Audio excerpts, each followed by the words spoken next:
Before we get started, a big thank you to my supporters over on Patreon and my subscribers on Twitch. A big shout out to my legendary supporters, Mike Kira, Obi-Wan Kanzi, and Stephen P. Thank you guys so much.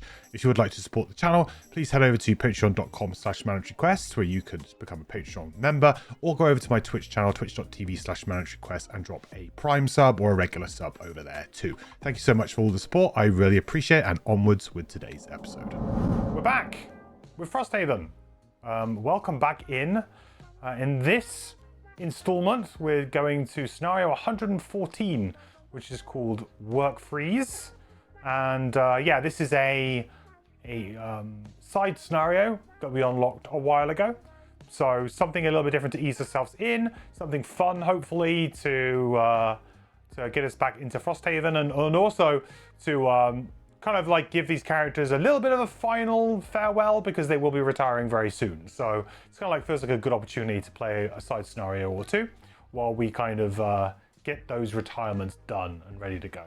So yeah, before we start though, we need to start obviously with a road event. So a winter road event. We're still in winter, just about. We're nearly out of winter now.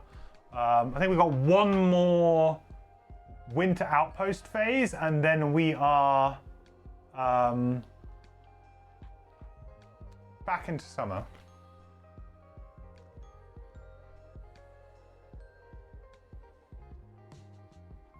I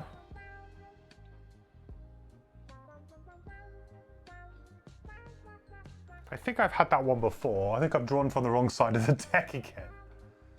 Ooh.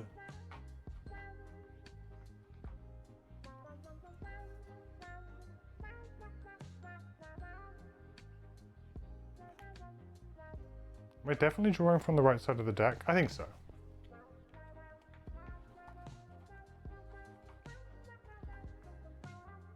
Yeah, this is a new one. Definitely haven't had this one. Winter Road Event 20. Let me get the foreteller going.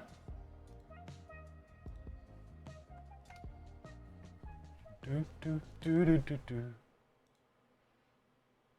Okay then.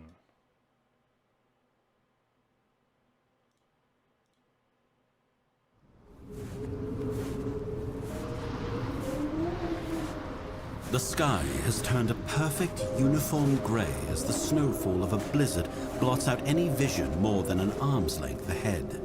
The flurries hide his presence until you're right on top of him, but seated in deep meditation is an orchid.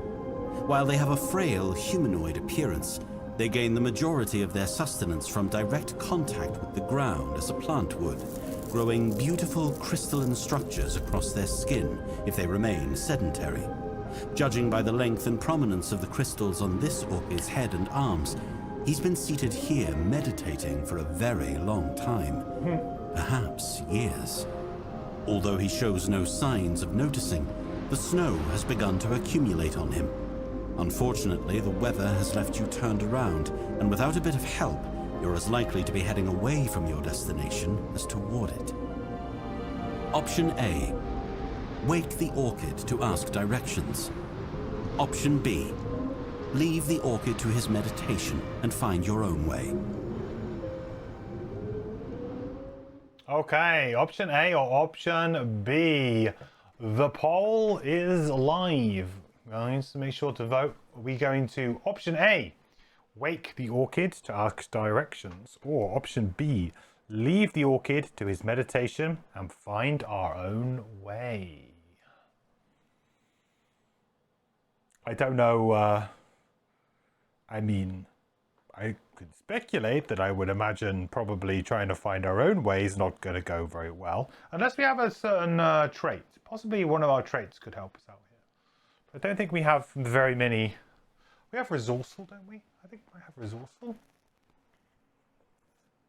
We do have resourceful. We have armored, educated, resourceful, and arcane, chaotic, and intimidating. Savas, and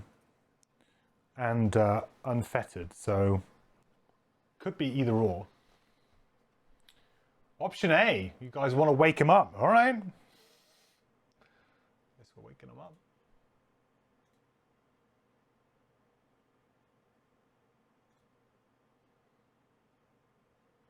Skill check. Uh-oh. If a party member has Orchid, nope. Otherwise, if no one meets the requirement.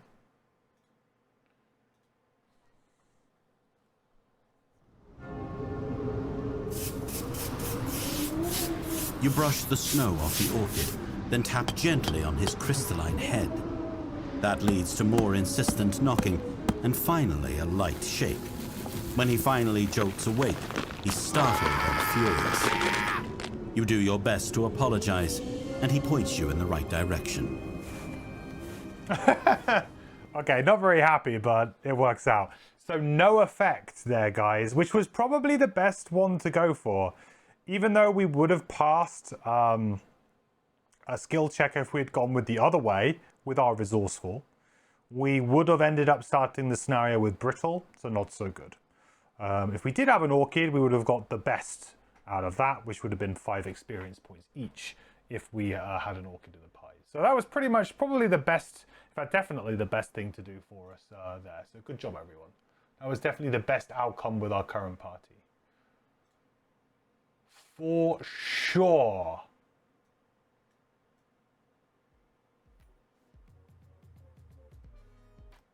Good. Okay. Well then, we can crack on.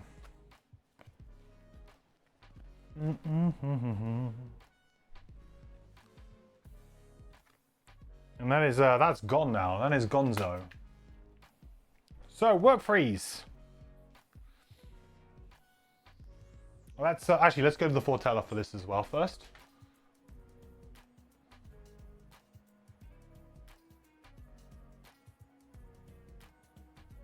Scenario 114. All right, let's hear it. Pinter Droman's explosives are surprisingly light. You hike up the pass to the demolition site, where the enthusiastic tinkerer hopes to create a new shortcut on the road over the mountains. You head to the spot marked on the map, where you find a natural stone plateau that could indeed lend itself to wagon travel, were it not for the heap of fresh landslide rubble perched directly in the path.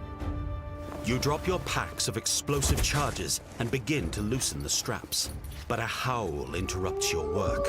A pack of wolves poke their heads out of hiding, and a polar bear emerges from behind a large boulder. You were warned about the aggressive wildlife in the area. This is why you were chosen for the task, after all.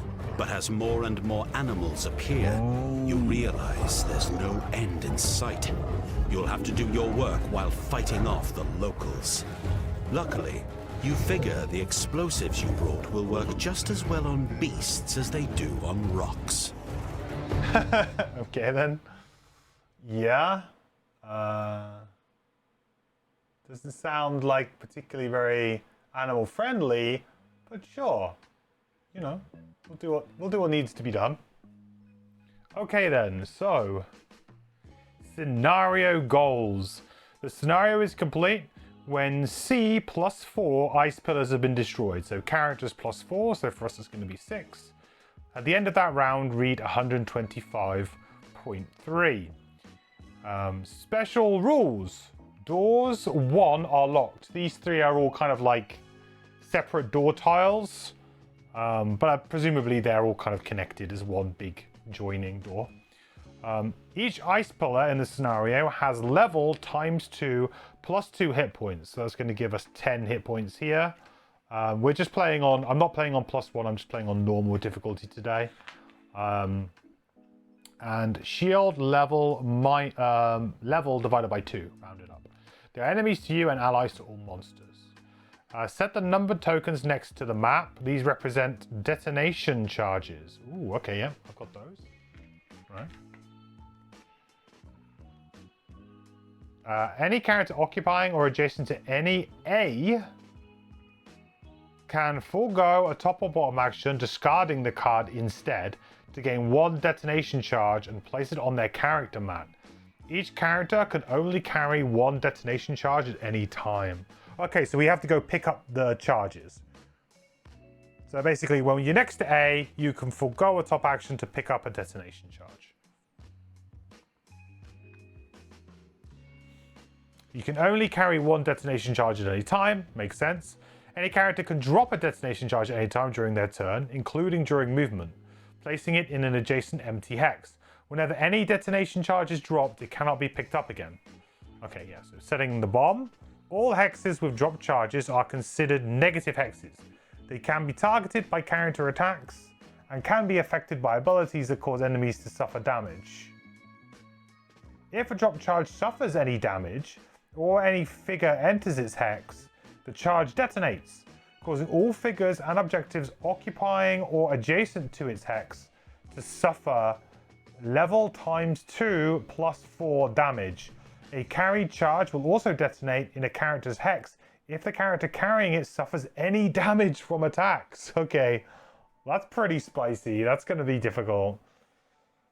At the start of each listed round, spawn the following monsters at the listed locations based on character count. So we have 2 characters.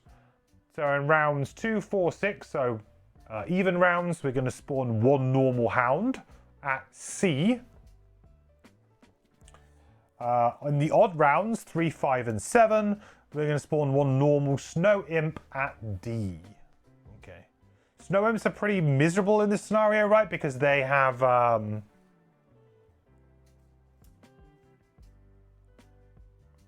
They have brittle, right? They give us brittle. So that's pretty bad to have brittle and then get blown up on. That seems like it would be a pretty miserable way to start. All right, okay. Well, seems like a fun idea for a scenario. I like it. Now, in terms of starting hexes, we can start either in these 2 or we can start in these 2. So whether or not we want to split the party or not, I guess it kind of makes sense.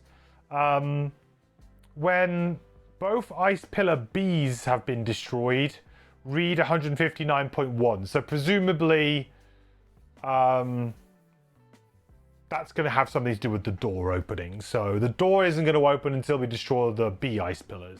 I mean, getting a charge in here real quick seems like a good idea. And then you immediately just blow it up because it's going to like do so much damage. It does level ×2 +4. I mean, that's 8. That's 16 damage that it does. I mean, that kills everything, right? 16 damage? It really does. Okay, let me just add these standee numbers in. That's 9. That's number 3. That is number 4. And there's number 2. So I guess like a good starting turn would be to probably like run up and just drop it there. You can't have a bad scenario if a bunch of stuff is blowing up. Agreed. Agreed. All right, so well, let's do our battle goals, I guess, and our challenges first as well. Next, this could be a good one for a battle goal or a challenge, actually. Depending on what it is, like these scenarios that have kind of very crazy special rules that really change the way the game works, sometimes the challenges really work very well with them because, you know, if it's like, don't do this, it's like, well, yeah, I don't intend to do that. I intend to blow everything up. Sometimes they just kind of work well. Okay, so for our, let's go for our Meteor first. We have Accountant, Overachiever, or Conservator. So either Accountant, have 0 cards in your hand each time you rest. That's really hard to do. Because if you have an odd number of cards, that's really hard to do. And it forces you to play a certain way. Not a fan of that. For 1 tick, really hard to manage, actually. Overachiever, kill an enemy and open a door in the same turn in either order. That's difficult because I don't believe we actually are opening doors. Like the doors may just spring open, so I don't know if I'll have the opportunity to even open a door. Never perform an action with a lost icon is also pretty miserable. That's a swing and a miss on those 3. I guess we go for Conservator and just hope that we don't burn a card. I mean, we have plenty of good non-burn things, so.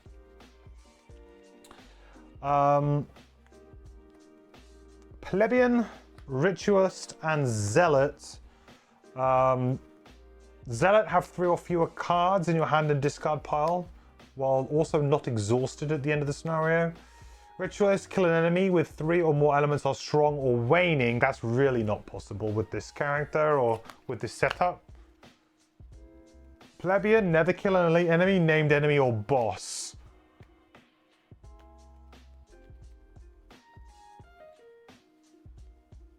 I mean, I can go Zealot because we generally burn a lot of cards on this character anyway. Let's go Zealot. I have a feeling like we might be able to do Zealot.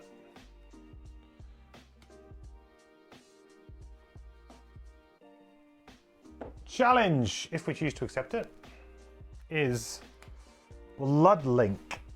The first time an enemy suffers damage each round, one other damaged enemy performs heal X self, where X is the damage suffered.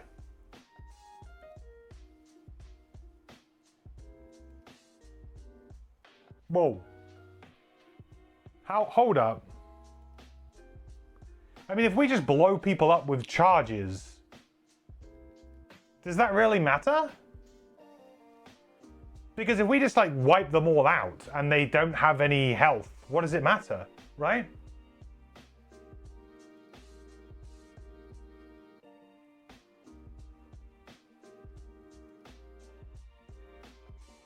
That's fine. That's actually fine, right? That's a really easy one for me to do, I think. It's only the first time in each round, and you have to have a damaged enemy, and considering that the actual charges do 16 damage,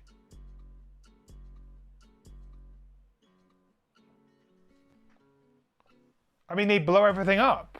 I don't think that's a problem. Yeah, that's easy. We'll have to keep an eye on it, but I don't think that's going to be hard at all. Hey, Dan, Frosthaven. Yes, it is. How's it going, buddy? All right, so let's pick our cards and our active mode. So what would be good for this scenario? Well, lots of move and quick initiatives, really, right? If we can be giving up our, we're giving up our top action, right? We can give it's either a top or a bottom action we can give up to pick up a charge. Well, I would imagine you would want to give up the top, move, drop it down, and then immediately follow up with the other character to just blow it up, right?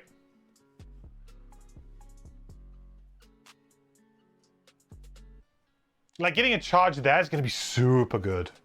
It's going to be so good. So it's just like big movements, lots of nice initiatives, big movements. Perhaps like we can bring this back in, I think.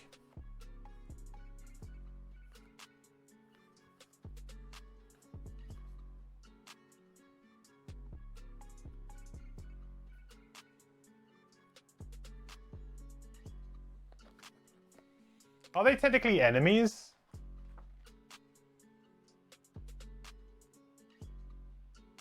That cause enemies to suffer. Oh my word. Interference works really well. Interference just sets charges off. We can heal ourselves for 2 and set a charge. I mean, setting a charge off with us next to it is probably a really bad idea. But certainly coiled limbs seems like a very, very good one.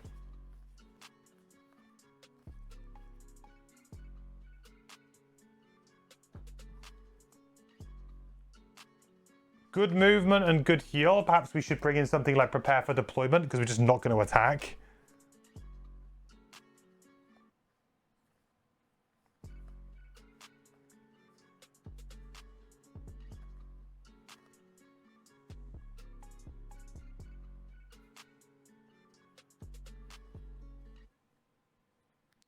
I think so.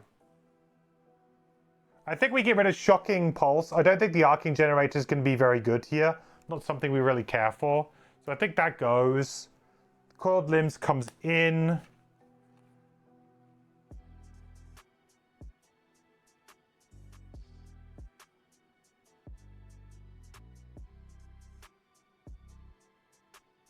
And to be quite honest, probably Toxin Distributor goes because I don't care. I'm just going to be blowing stuff up, right?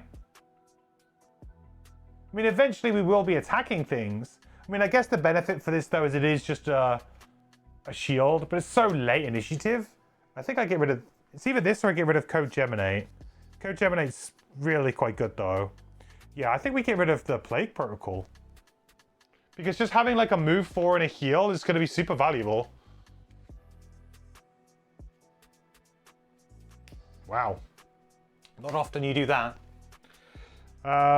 Okay, and then I think let's have a quick look at our Pyro. I think we're probably pretty good. Like our Pyro's generally just rocking the best of the best at this point in time. We'll have a look and see if there's any cards that just tickle our fancy. No. Like just early initiatives really. This could be an interesting one. Force of the Earth. Because it's just an attack 1, like range 3 with 15 initiative. Like that just blows a charge up, right? It just blows a charge up. Because when it suffers any damage.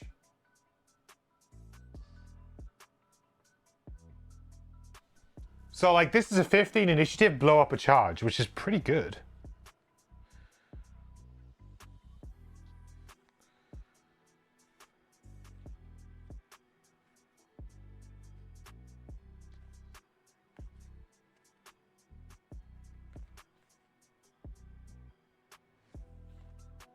I think so. I'm also kind of tempted by the 20 initiative flowing fire too.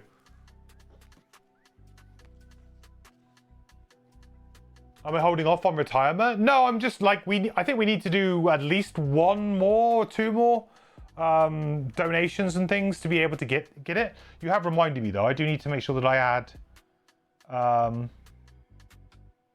couple of blesses in here before I forget. But yeah, we're very close. So we're just kind of like doing a couple of. I felt like it was a good idea to do a side quest today, just to try and see how we can do with it. Cooling could be an interesting one to get rid of, you know.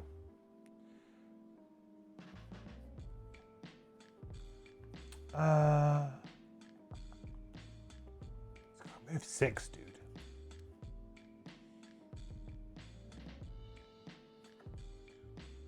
Oh, we totally get rid of Eruption, I reckon. No Eruption, this one. That makes a lot of sense.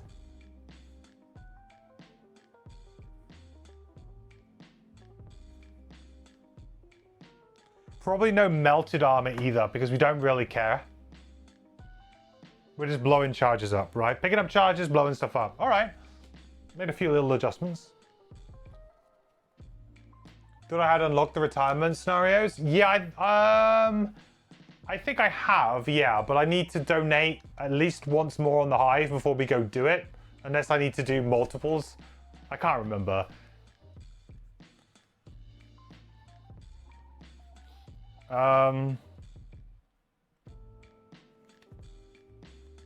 Okay, what do we start with? Do we start with the Coiled Leaper in, just giving us jump? I mean, that's probably quite good.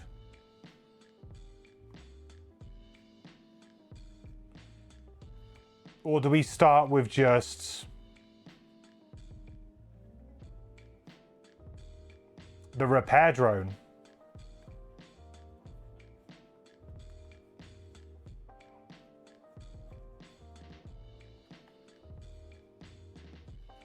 Give up that, do a 4.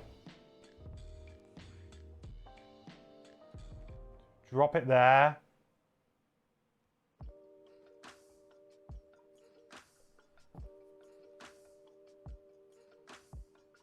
I think I want the move 4 jump. In which case, I think I just start with the Repair Drone out, because it's just going to help us tank the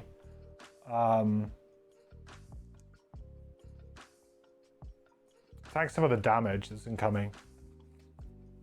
Like, we're going to get brittle a lot from this guy, and so the heal is just going to be really good for that. Okay, let's do it. So, yeah, I mean, like, just straight up. I mean, we know exactly what we want to do, right? We want to go, like, really early, pick up a bomb, and kind of be done with it. So I think we play... It's a move 4. So we do 12 here. This is going to be a really quick scenario if you kind of do this well. I'm sure that it will become more difficult. But so realistically, we then just snipe it on 15.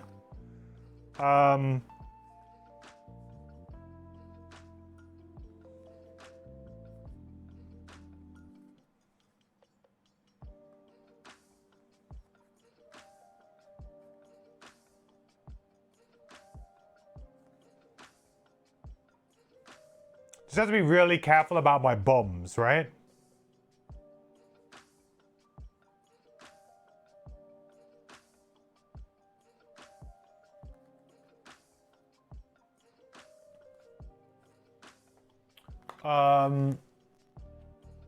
Maybe I'd go and pick up a bomb. Maybe I go up here to go pick up a bomb and then we like flip it. So next turn I go before and we blow up again. An interesting idea. So if we go 12 and 15, let's see how this goes.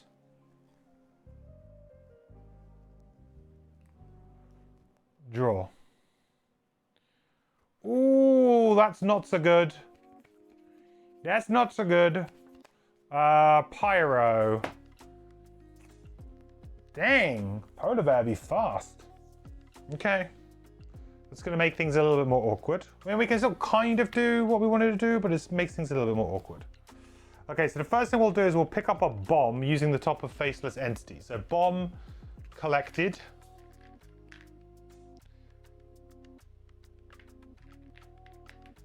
It says to use the number tokens, but that feels so boring.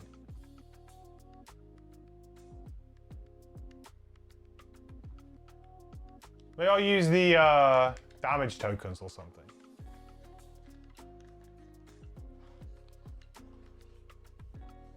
Use the damage token for the big bomb. The 100s. I mean, how often do you use the 100 tokens, huh? Right, so the first thing we're going to do is we discard this.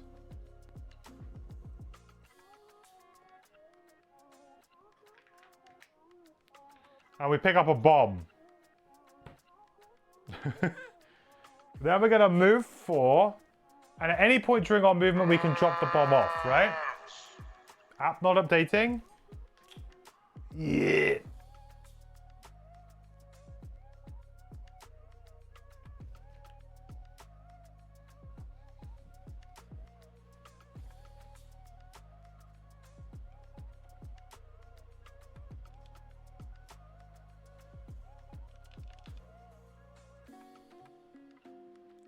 Bear with me, caller.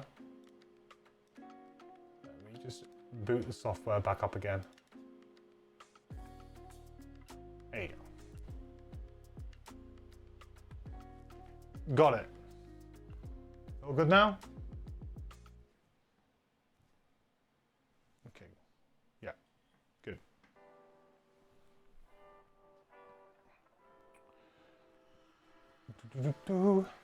All right, so we'll go 1, 2, drop off the bomb.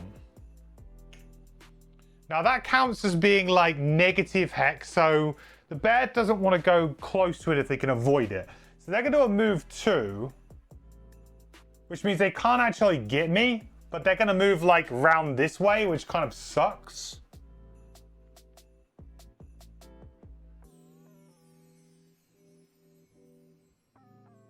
Basically, the bear's going to avoid the bomb, which is really not what we wanted here.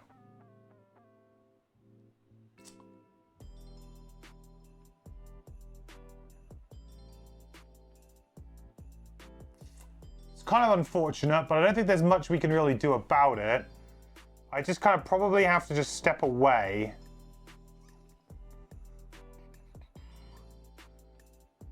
I mean, going down here makes sense because of the heal that I'm going to get. I guess then...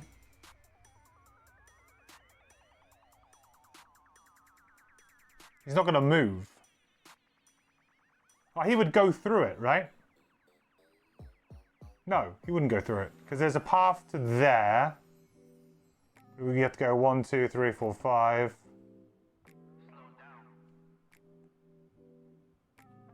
feel like there's a way I can get him here to not move. Right?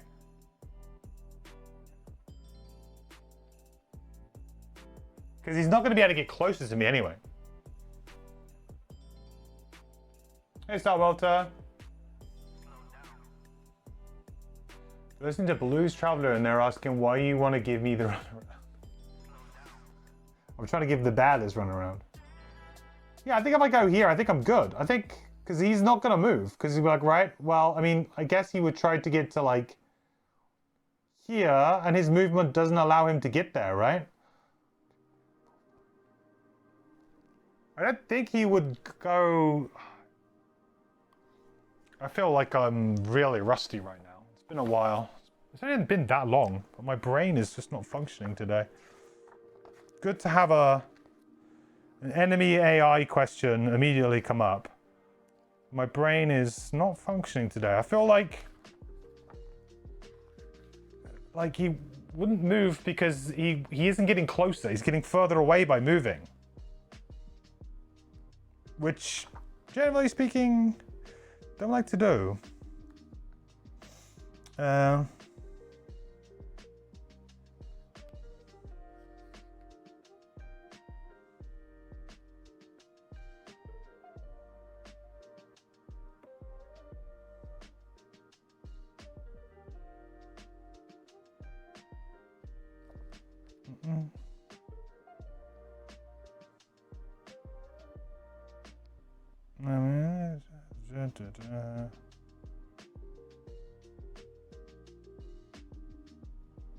Yeah, okay, it only moves if it can shorten its path to its focus.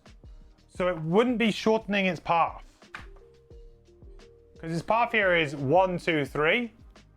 This would be 1, 2, 1, 2, 3. So it's not shortening its path. So I think I'm fine there. I think that works. I think I'm good. Sorry. Always good to like refresh up on the rules. But yeah, it's not shortening the route. So I think I'm good. I'm good. All right.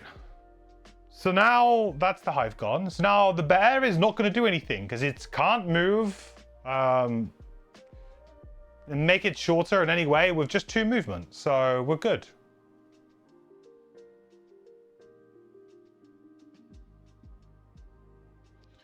Right, Pyros go.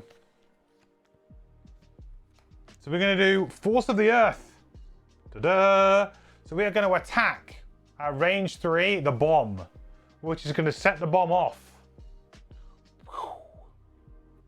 I guess we should draw a card for that. Even though it's like, I guess it's any damage. So in a weird, I guess if I missed there, nothing would have happened there. Because that's important to say, it has to receive damage. So boom, that's going to go off. And then that is going to do 16 damage because we're scenario level 4, right? Yep. So we're going to do 16 damage to everything around it, which is everything dead. You're dead. You're dead. And you're dead. And you're dead. So that's 1 pillar down. 1 pillar down. 5 to go? Yeah.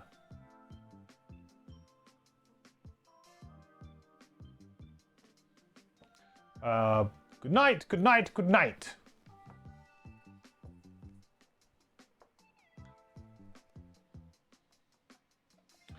Not a bad start, I would say. Well, it doesn't feel like this is going to get loads easier.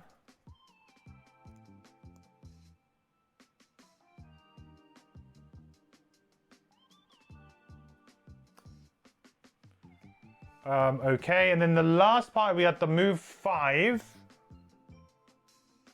I'm just gonna go.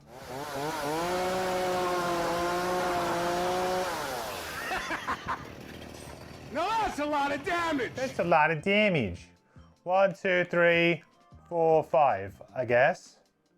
I feel like I've maybe not min-maxed this enough. I should probably just pick it up now, right?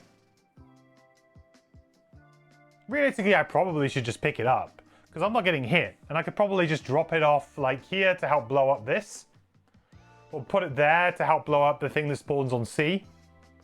Yeah, I'm just going to pick up a bomb. Why not? Screw it. Risk it for a biscuit. We got a bomb. We're not getting multi-targeted, right? Yeah, there's no elements there.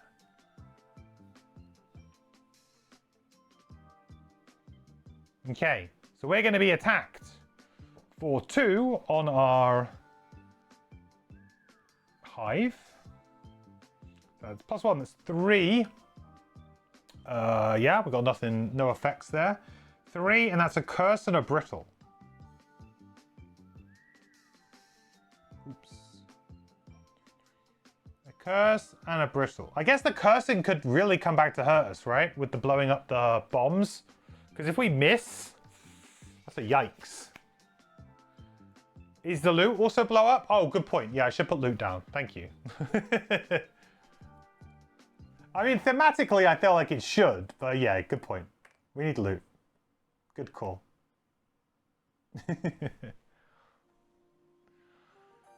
Alright. Imp is done. We already blew up one of these, didn't we? I guess I haven't labeled them. Does it really matter? It's really awkward that they're numbered on here, but they're not numbered. Let's call that ice pillar number 2. Why not? Boom. I guess B is labeled here, which is good, which are the important ones. As long as I just remember to blow them up in one go. It's fine. Alright, next round. Spawn a normal hound at sea.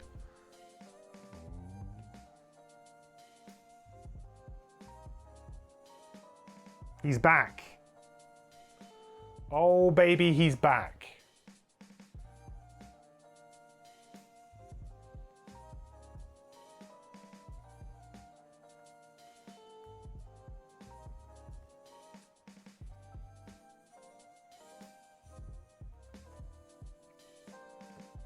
So I guess we're wanting to drop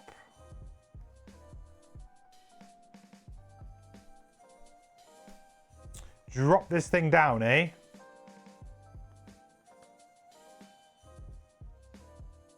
And blow up the hound. It would be nice to try and blow up the imp too. Probably bad positioning here. Maybe I should have just gone back here, right?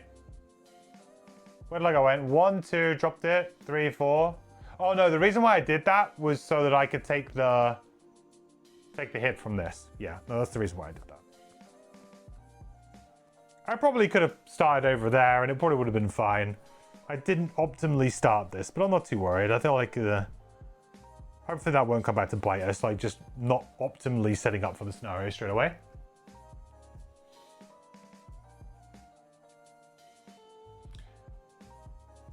Just adding brittle to this level adds to the danger. Yeah. Not really. 16 or 32 is burn a card. That's true. I mean, like 16 is basically all my health anyway, so you're right. I'm probably burning a card regardless here. So what I could do is I could drop a bomb, run away up there, go pick up a bomb.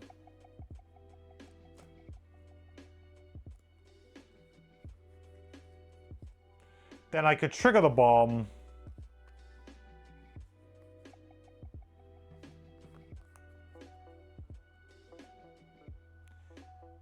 And potentially just kind of move away a little bit.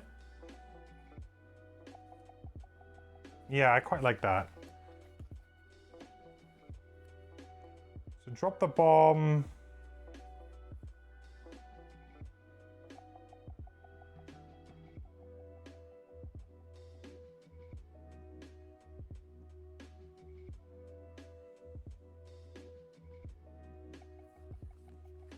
I could also pull the enemy in, which is kind of interesting. Oh, this is cool. All right, I'm digging this scenario already. Like, I got pull. I got so many like little things I can do. I guess like could get hosed by like really early initiative off of the hound or something. That could happen, but I'm not carrying a bomb here, so as long as it's not like a multi-target, I think we're okay. Nice. Perfect. Exactly what we needed. Okay, so Pyro's going to go first. So the first thing that we do is we do... Can I place it in an... Do I have to place it in an empty hex?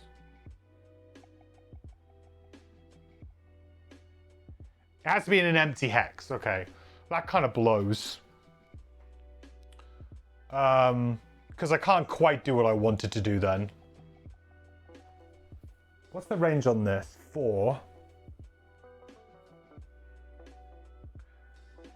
Because I want to put it here and then move.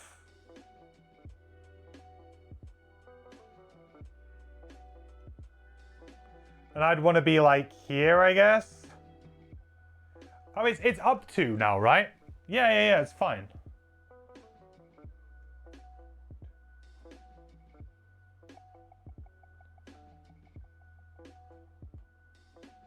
Yeah, it's fine. All right, so we use our move 6. Oh, actually, do I even need to use this as a move 6? I could probably just use it as a move 2. Yeah, I could use it as a move 2.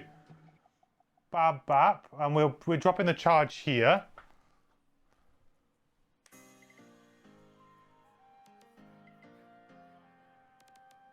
And then I'm going to use the top of Return to the Source, targeting the Imp. So we're going to do 3 range 4 attack with pull. So let's draw. That is a rolling +0 with push. That is a miss. Miss is fine, actually. It doesn't matter, I don't think, here. Because the main thing here is the pull. So we're just going to pull to here. I guess here's fine. Maybe here's better, actually, because I can get a loot, maybe.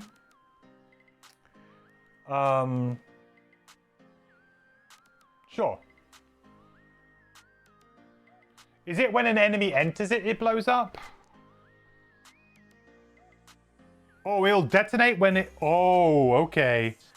Right, it detonates when something goes through it.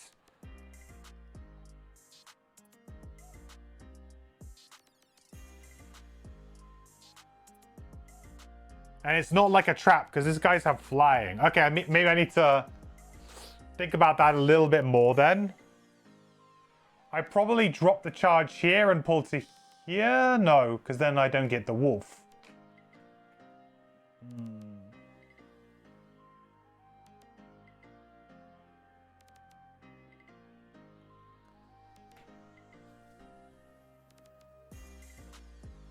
It's interesting that it's when anyone enters it. Like, you'd think maybe the flying enemies would get away with it, a bit like a trap.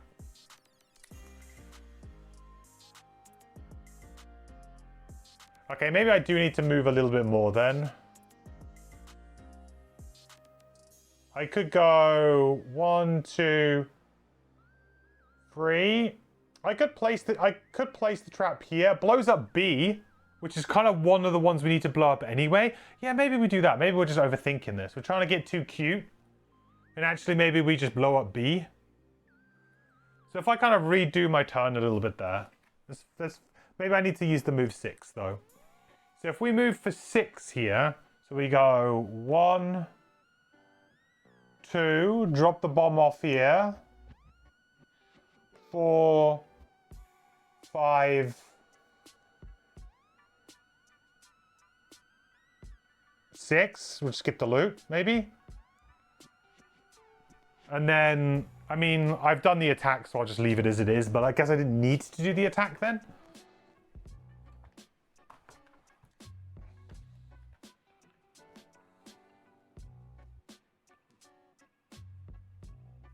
So I take 1 damage from the big move. I guess I create fire though, right? Which is something. Might need that. Okay. Cheese it like no one's watching, sure. I felt like we did that's fine. I was trying to like, yeah, I mean, realistically, this is also, I need to blow up B anyway, so actually this is just fine. I'm just trying to not open the door too soon, just in case. But this is actually just fine. Right, Hive's turn. So Hive is going to heal up for 2, which is great because it removes the brittle. And so Hive We're going to move to... Let me loot this, actually, before I do that. I should loot this, too.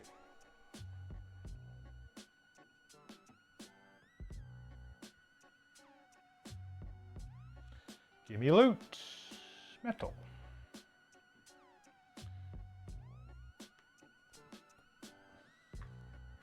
And then we will do an attack to target 2. So let's do our first target on the bomb. Why not? Do I need advantage or anything? No, we're good. I mean, I do have precision if needed. So ×2, baby. Bang. Bomb goes bang. So these two guys just straight up get absolutely destroyed.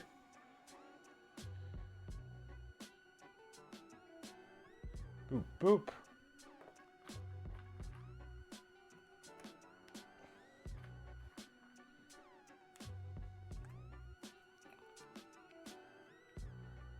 B, one of the B pillars gets blown up. Let's go for number 2. Boom.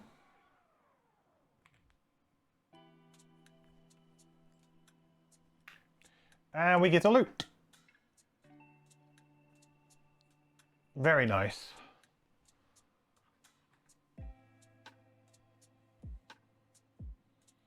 I think we just look for gold really now. Oh, metal's also good. Hey, more metal. I mean, we're going to end up with no XP this scenario, but... I mean... does it matter?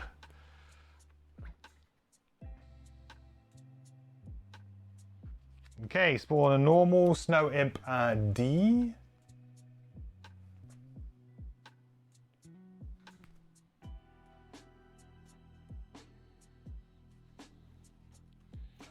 Okay.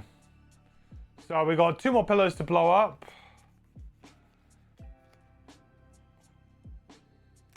Would be nice to try and get a charge down there to kill him and blow up that other bee at the same time. That would be cool. Thematic scenario for Pyro. It is. Although it feels weird that we're not like, you know, placing our hazardous terrain tiles down and stuff. It's going to be a very... I'm interested to see what in the next room is, because we only have to destroy... It's 4 plus characters, so it's 6. We've already done 2.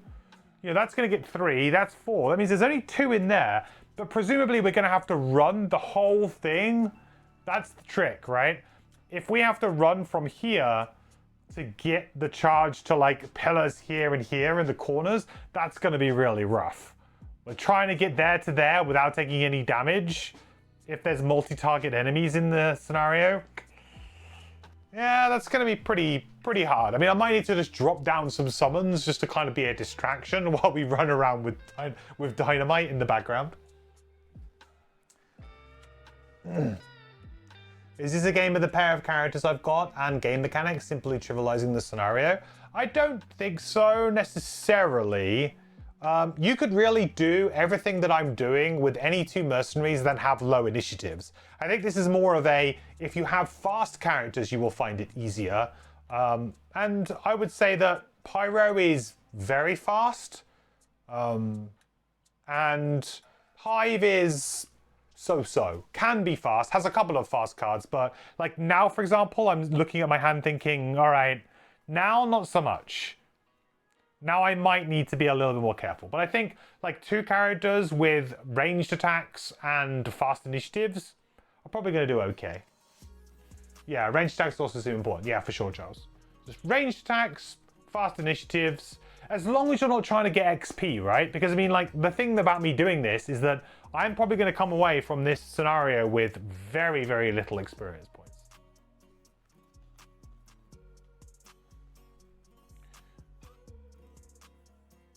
To be fair, I should have 2 on the Hive, I guess, because of my thing. Gotta remember that.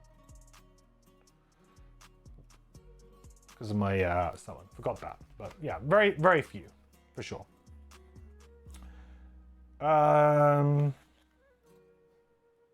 Okay, what's a good play here?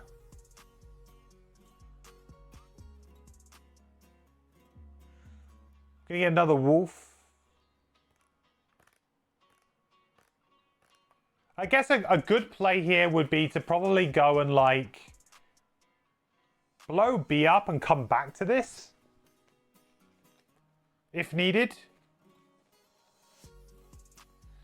There's not really a massive reason for me to go and push that really hard right now. Like, that is right next to a bomb. So, like, it's literally a case of just walking up to it, picking up the bomb, placing it, blowing it up. Like, I don't... Like, this is very low risk, very easy.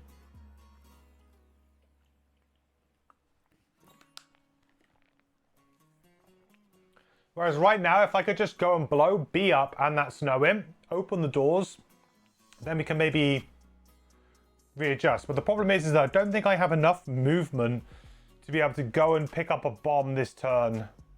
Yeah, I mean, I can't. Like, I physically can't. I would need to start the turn with someone with a bomb, which I haven't done. Okay, so this turn I need somebody to probably go late and pick up the bomb and then go early next turn. I'd probably suggest that should be the hive in this situation. Maybe we go 82 and then just give up. And then, do we have a potion? And then a move 4. Yeah, I mean, like, that would work. 28 and then... Okay, sure. So I think we go late on our hive to go and pick up the bomb this turn.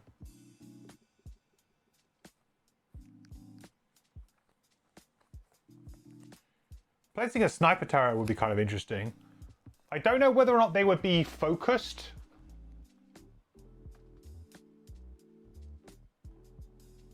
It says that they can be targeted by character attacks, so presumably a summon would never focus on a bomb.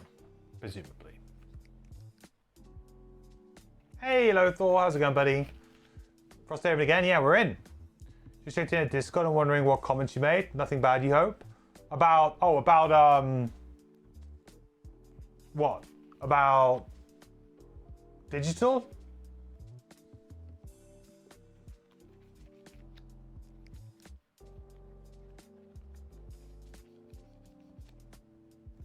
Because I released a video today on Gloomhaven Digital, that's what we're talking about.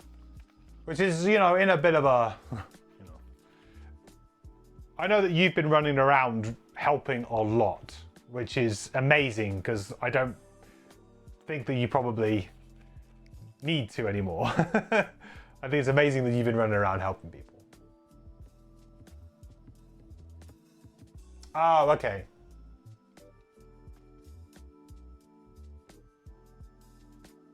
Oh, okay, no, yeah, it was just really, at the end of the video, because obviously I hadn't uploaded a video on YouTube for like, I think like six weeks, maybe even longer than that.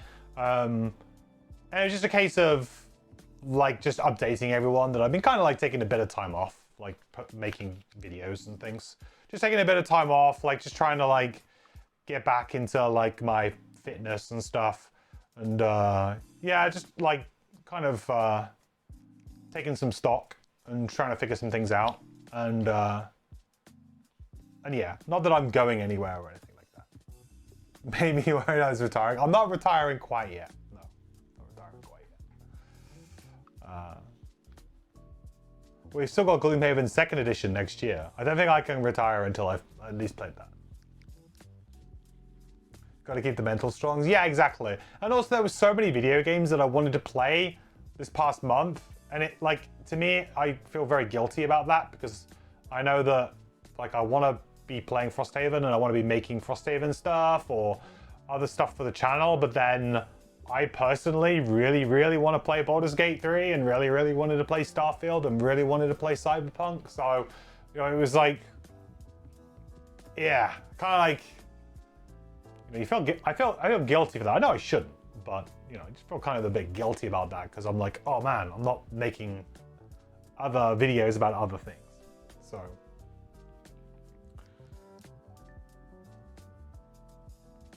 Right, late. What's the other card we need? Should I put a summon down? I mean, a summon down, like, could be kind of spicy, but it also feels like maybe a bit risky. But I could just put a summon down, couldn't I? Like, I could drop the summon, like, here. Is that probably a pretty safe place to put it?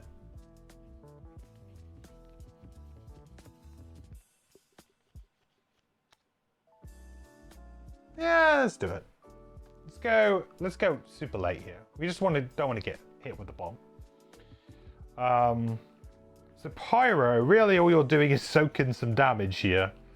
Soaking some damage and I guess getting yourself into position to blow up the bomb.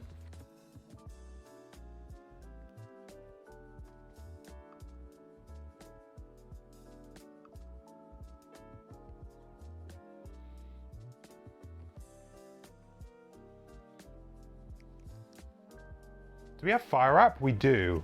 This could be a good way to make some hazardous terrain, which could be useful later.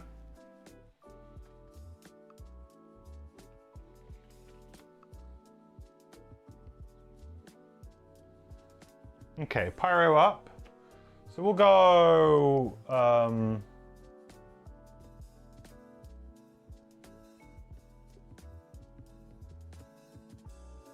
we'll go 1, 2. That makes some nice fire here. Consume the fire, gets us an XP.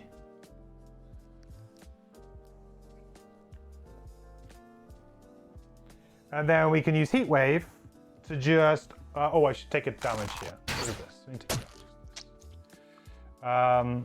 Then we can use Heat Wave to just do 2 damage to the imp. And then we can push it. Do I really need to do that? I mean, I'm just taking damage for the sake of taking damage, aren't I? Nah, I think I can probably stay there. I've got rid of the fire, so the multi-target's gone. And this is going to trigger the brittle. Yeah, this is fine. Well, we won't do that. There's no point. It's going to kind of do what we want anyway. Trista, thank you so much for the follow. Welcome to the quest.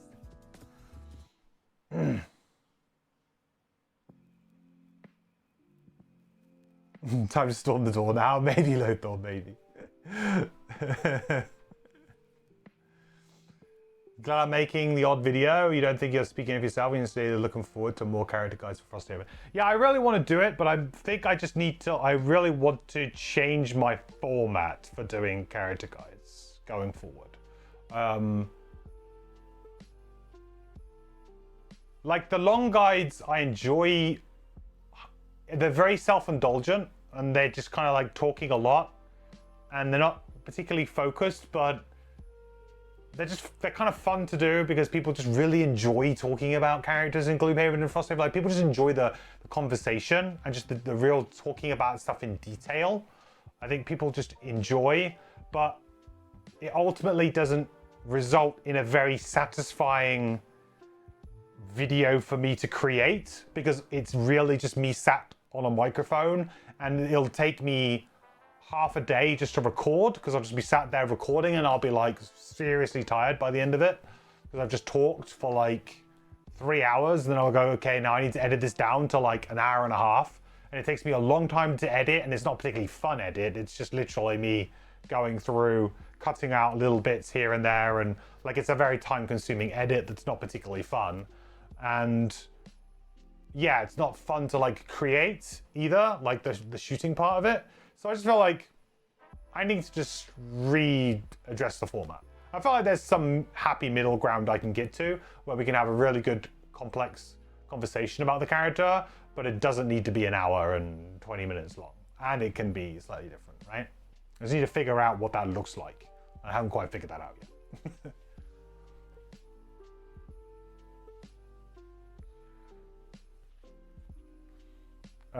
Cool. So you are going to go boop,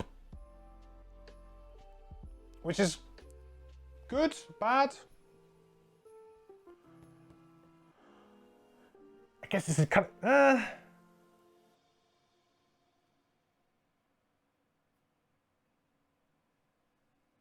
I guess I could have moved like this instead, which I think I'm going to do.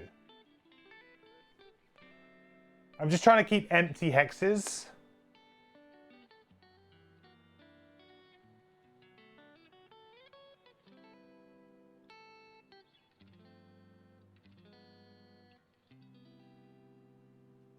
Because you know I want the bomb there, but now if I go 1, 2, 3... Oh, I guess I can still do it. Yeah, I can still do it with a move 4. It's fine. It's near bother. Is it better to have this in the middle or here? Who can say? Maybe better just to have it there. More push opportunities, maybe? Okay, so it's going to be an attack 1. That's 1, so that's going to be 2 damage to the pyro. Oh, hang on, we've got disadvantage. Draw again. All right, so just an attack 1.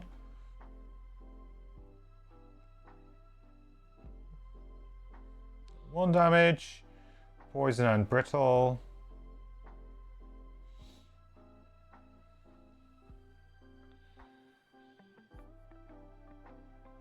That's going to go away. So Hive's going to go next. Super simple one. Move 4. 1, 2, 3, 4.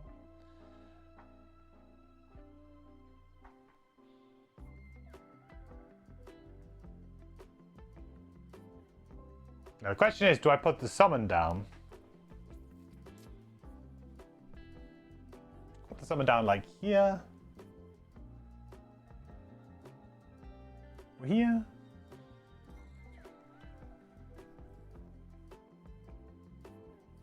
The problem is that what is the summon really achieving? Not a lot. I could just pick up the bomb now, and then I don't have to give up an action to pick up a bomb. And I could run and trigger it myself, which kind of frees up my pyro to do whatever they like, right? Yeah, let's do that. Let's pick up the bomb. Picking up a bomb. You understand they're not fun to create, but you still think my guides are the best, most comprehensive on YouTube. Well, thank you. So I'm glad you think so. And to be clear, I still feel like I can achieve that. And I would like to continue to achieve that. That is what I want to achieve. But I want to achieve it in a more entertaining way. Or a more satisfying way, right? My goal is not to, you know, just kind of like cut things out completely. But there's definitely a place where I can achieve that in a cleaner, better way, I think. I'm certain of that. So.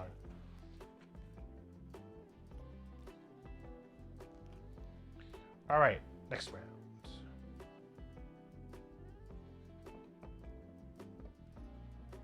Did I put too many ice pillars down or something? Why are the ice pillars all blurred?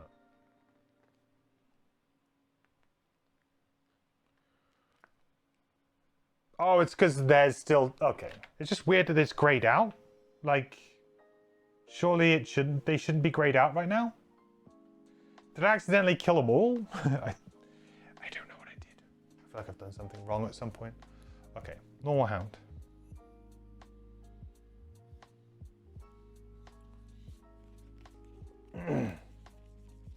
Did other creators compare their guides to mine? They are the gold standard. Oh, that's very nice of them. I mean, I said it takes me so long to do mine. I mean, for me, the gold standard has always been Gripe.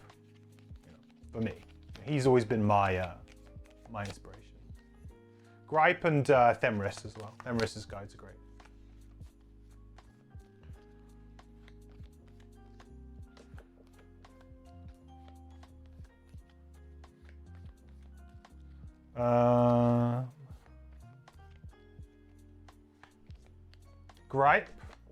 Gripe away. Yeah, gripe away. He's text-based guides usually. Although he might have done the odd video. I don't know. He used to stream, but yeah, gripe away. He runs the Reddit, the subreddit, and he also he's moderator on the subreddit, and he's also part of the development team now for Cephalofair. He is on the development team, and he did a lot of the work on Gloomhaven 2nd edition. Yeah. His guides were really like my first experience of Gloomhaven and trying to get into it. So there were a couple of character guides that were like godsends that he had done for me. I think like the first time I played Eclipse, I really had no idea what I was doing. and how to get it to like combo off properly. And then I read his guide and it was really good. And then it all kind of like fell into place.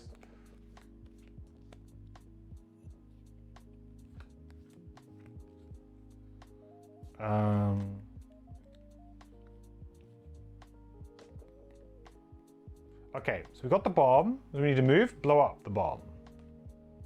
That's the plan here. And we can do it all by ourselves if we wanted to here. On 19 initiative, is that a bit slow? Could be.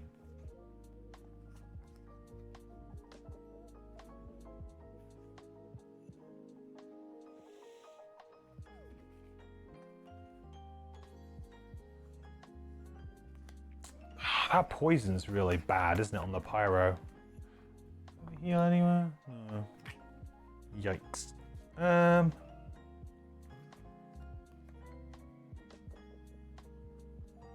use the bomb of living magma maybe for fun.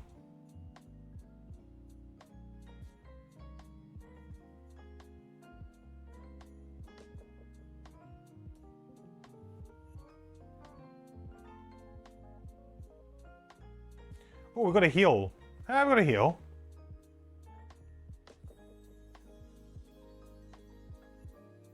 Yeah, go 38 and go heal. See if we can get something out of it. And we're going pretty early here, aren't we? We're 19. I hope that's early enough. Oof. That's fine. That's fine. 1, 2, 3, 4. I mean, that's a big model. I guess the model might mean we miss on the explosion now. Something to consider.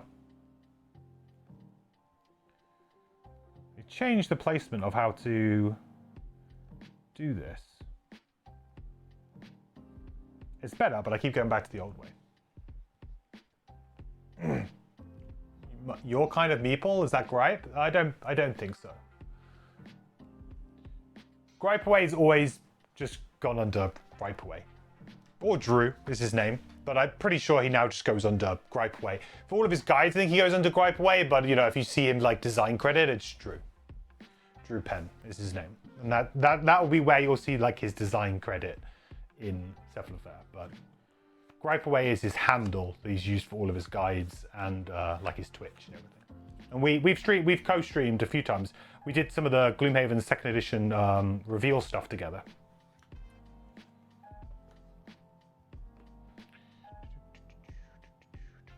Right, hive time. It's hive time. Okay, so we've got a bomb. We're going to go 1, 2. We're going to drop the bomb off. 3, 4, I guess. And then we're going to blow the bomb up. Or attempt to blow the bomb up. We do have model, so... And we do have a curse.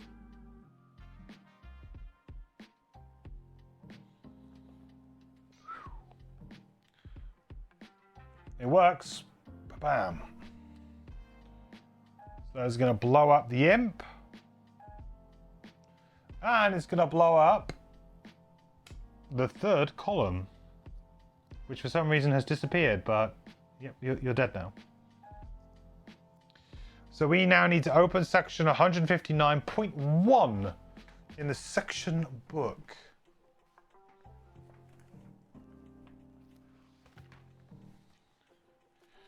Do 159. And let's go to Fortella as well, shall we?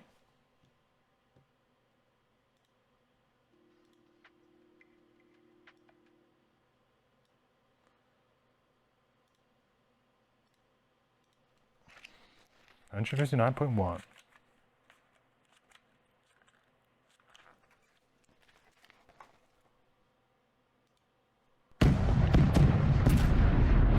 Explosions echo off the hills, and the mountainside shifts under the force. Holy cow! A stream of rock and slag slides down into the ravine below. You're just about to congratulate yourself when the mountain's surface buckles and collapses as well, revealing a natural cavern that had been buried beneath the rock. More creatures pour from the cave, intent on making a fresh meal out of you. Oh no! More enemies!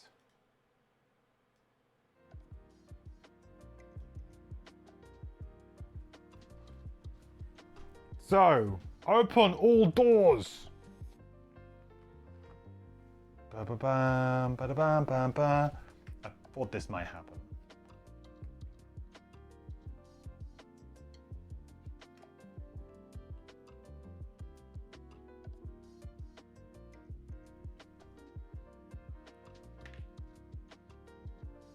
Then we got a bunch of rubble.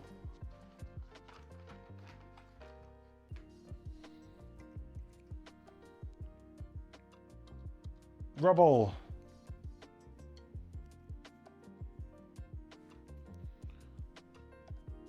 Where's all my rubble gone? Rubble, rubble, rubble, rubble, rubble, rubble. Gosh dang it, where's my rubble? Where's my rubble? Boom.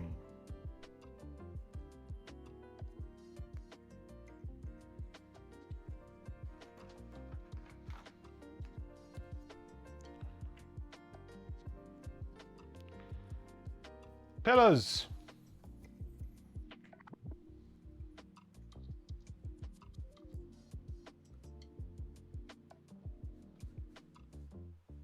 So how many, we've done 3 pillars so far. I'm going to reuse these pillar pieces. Oh, maybe I shouldn't. Maybe I'll try and find some new ones. I think we have enough.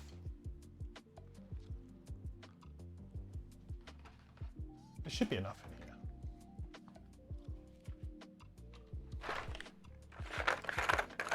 Aha! Found the bumper crop. There. Oh, there's a pillar right there. Interesting. We only need to get 2 pillars in this room. If we plan to get that pillar. Which I think we probably do. It's a very simple one. There, pillar there. Lots of pillars. Heal hive. Oh yes, thank you.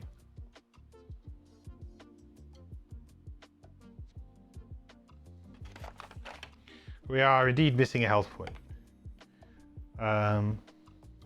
Okay. I think that's it. Yeah. Well, obviously there's a bunch of enemies, but that's it in terms of that stuff. There's some new rules here as well. Nothing too fancy. In fact, actually, I think it actually works quite well. I think it's actually in my favor.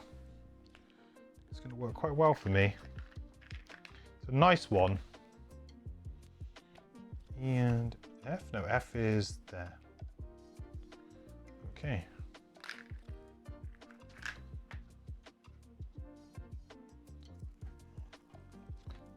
So from now on, all monsters that would spawn at C now spawn at E instead. And the monsters that would spawn at D now spawn at F. So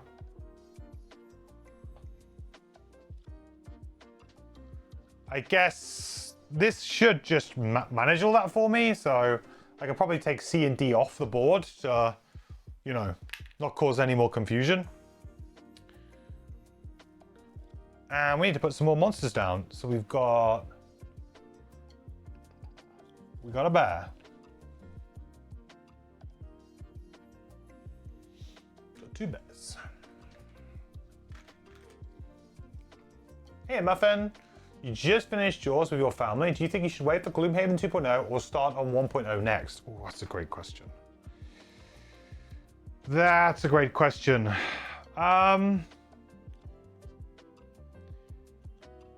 I guess that would depend on how quickly you think you could complete it, Muffin. If you think that 2.0 is coming spring next year, right? Maybe like late spring. I think it's delivering like in, is it like April maybe? Is the current scheduled date? I mean, dates can always move, so I wouldn't get too focused on the date that they've given us. Like, it gives us a rough estimation, but I wouldn't, you know, have that as a hard and fast date. Can always be tricky to do that. So if you think you have the time to complete it, then go for it. I mean, it's gonna be a different game in many ways.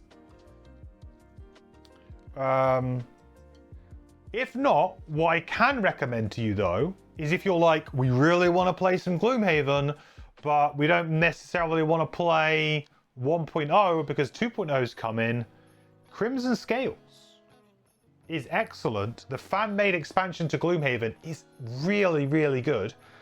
I don't know whether or not you'll be able to get a printed version of it anymore, but certainly there is like print and play stuff available maybe. That might be something to look into. Or maybe there might be someone selling a copy on eBay or something, I don't know. But Crimson Scales, really would recommend checking that out because it's like it's not got the same length as Gloomhaven. It's a little bit shorter, but it has a bunch of cool characters in it and it kind of builds on Gloomhaven. It's a bit more complex than Gloomhaven though. That's all I would say is that, you know, Gloomhaven, if you think the Jaws of the Lion is like here, like that's your entry level, then you kind of got Gloomhaven. Crimson Scales is a little bit above Gloomhaven in terms of the complexity level because it adds a load of extra mechanics that are a bit different in the characters. There are more simple characters, but there's also quite a few complex characters. And then Frosthaven's probably a little bit above Crimson Scales. Same kind of ballpark. Crimson Scales doesn't have all of the Outpost stuff outside of the game going, but the actual characters themselves are a little bit more complicated, and some of the scenarios. So, yeah, that'd be my advice. If you have the time, do 1.0 if you like. If you don't, or if you're looking for something that isn't, like, you know, going to be basically retreading old ground when 2.0 comes out to some degree, then maybe check out Crimson Scales.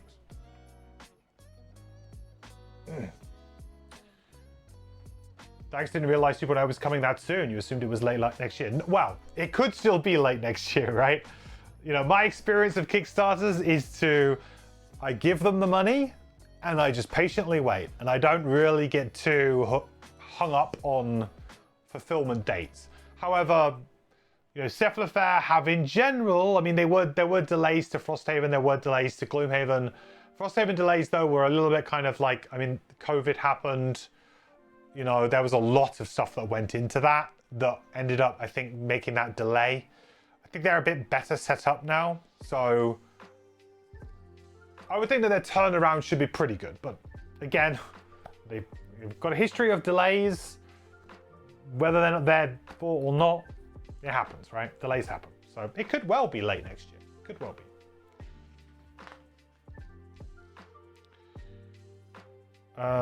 Right, we got those three.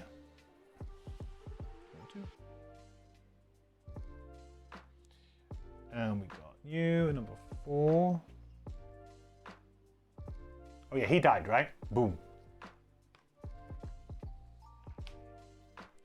That means that I can put number 3 down again. You are there. I think that's it. Yeah, no wolves for me because we are 2-player. Cool. All right, the mission is simple, everyone. The mission is simple. We need to destroy 3 more pillars. That's it. We don't have to necessarily use the bombs, by the way. They do just have 10 health and 2 shield. Like, you can... Realistically, we could probably do something about that, you know?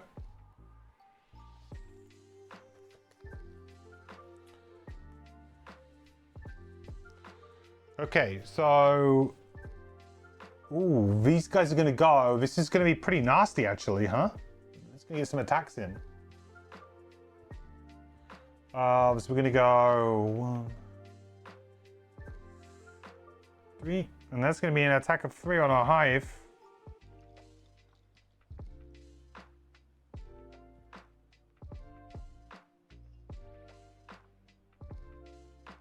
Oof, 4 damage. And a wound. I'll tell you what, the wounds are really nasty too, because you can't blow stuff up. Yeah, if you pick up a bomb and then you take damage from wound, then that will actually blow the bomb up. So wound is also a pretty nasty condition. It's quite cleverly designed, this scenario, by just like the concept is very simple, but by throwing in a bunch of enemies that just have annoying conditions that make this harder, it's really interesting because you could snowball. You could absolutely snowball, get lucky, destroy the scenario very quickly. But also, if this gets into a grindy state, I'd actually find it quite difficult to win. You know, if we kind of just flip a bad card at a bad time, we could be worse off. As well as, to be fair, this plays really well into characters who have high hand sizes, because you can essentially just burn cards while carrying bombs if needs be, right? So there's definitely some characters that have strengths in this. Ranged characters, fast initiatives, big hand sizes. Those are all going to play really well into you just being able to do stuff. But it would be absolute waste of a turn to go and like get something to try and blow something up and just miss. That would suck so much. 1, 2, 3, 4. Okay. Oof. Oof. What are we doing? It's got range 3.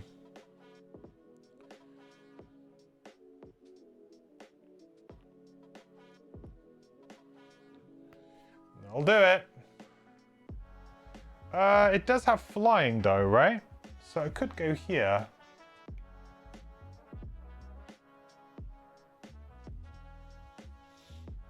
Which I think I prefer.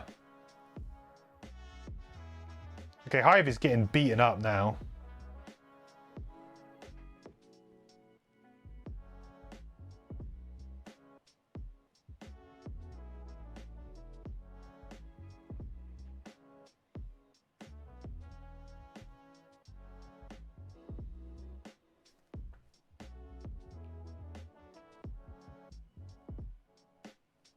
Okay.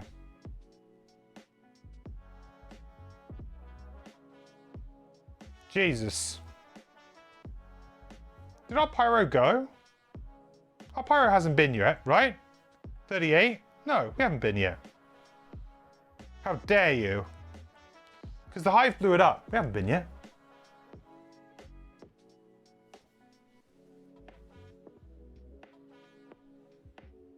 CS is designed to play with a suit of characters. You know if the characters are balanced such that you could import a CS character alone.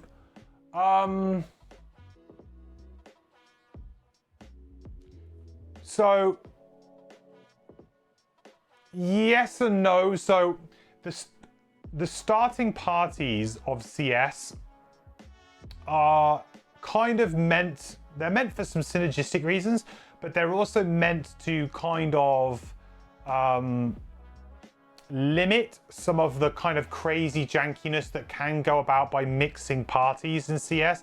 The thing is with CS is that sometimes some of the characters are just like ludicrous if paired with other things and done with certain items or other ways. So in order to kind of limit that, they kind of go, okay, well, if you play this party, then we don't have to necessarily worry about this and this. So it's more of like a curated approach so that you can get a more balanced experience.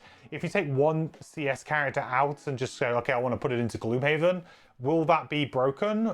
It's hard to say because it depends on which character and it depends on what other characters you'll be playing with from Gloomhaven. Yeah, I mean, the balance is accepted to be like decent, but because of some of the mechanics that they employ that are like a bit more zany, a bit more out there, some of the mechanics can just play a bit weirdly with other stuff and a bit too weird. Yeah. It's, for the most part, you're not going to ruin your Gloomhaven game by bringing a Crimson Scales character into it. Not really. But like you may find that certain scenarios, like for example, if you're a character that really wants something in general and it's not around a lot, it's a bit like playing the Demolitionist from Jaws of the Lion in Gloomhaven. It's like, okay, I've just gone on a run of scenarios with no obstacles. That's not fun. You know, and that can happen in similar ways to CS. Like, it's just like, yeah.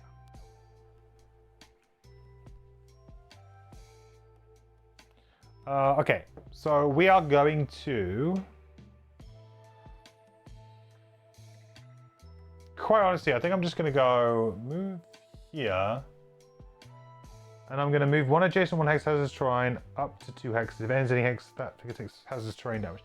So try and kill the wolf or try and kill the bear. I mean, trying to kill the bears seems more beneficial here. And I want to kind of push them away. What if I was to use my boots here to go 2? And then use my crude spear and push this bear back.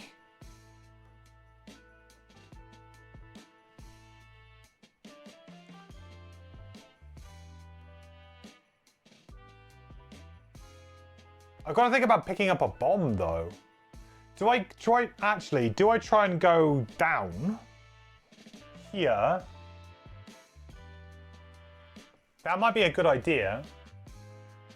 To try and go pick up a bomb and try and blow up F, because it's a relatively low, like easy to blow up. Sneak around the back. Invisibility would be insane in this scenario, by the way, as well. Invisibility, mental. So we could move 1. I could use my boots to make it a move 2. Then I could move this onto this guy, which is going to do hazardous terrain damage to him. Oh, I kind of want to do the heal, don't I? Because I'm going to take some damage here from that as well. Ugh, I'm going to take 2 damage from this. Jesus. Yeah, I need to heal probably.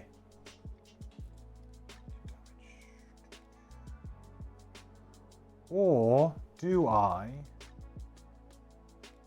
keep that there and instead go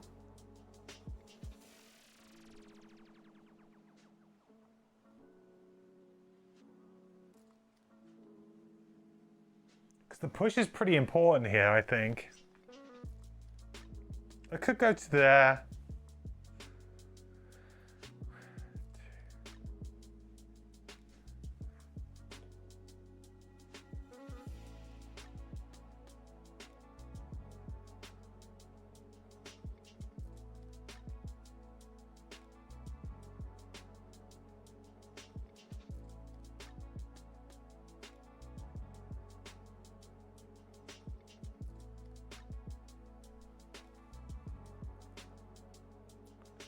Kind of want to heal and push the bear away, you know?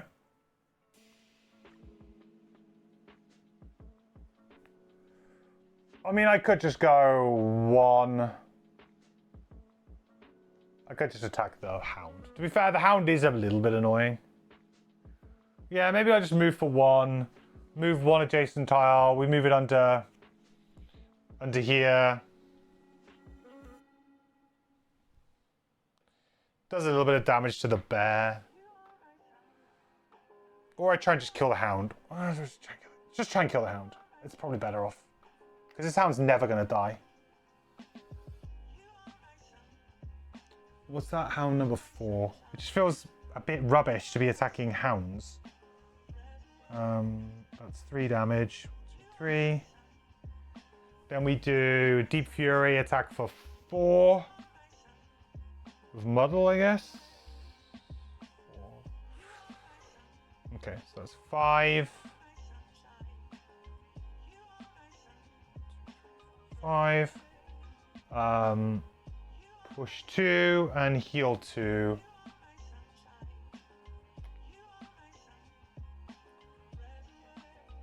Actually, I want to push it this way, I think. And then I heal 2, get rid of that poison, and that brittle is already gone because of the other thing. So yeah, that just gets rid of the poison. Okay. And we gain an XP for all of that. Okay.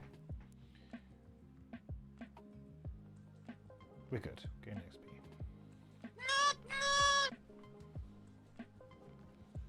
Hey, Kira. No.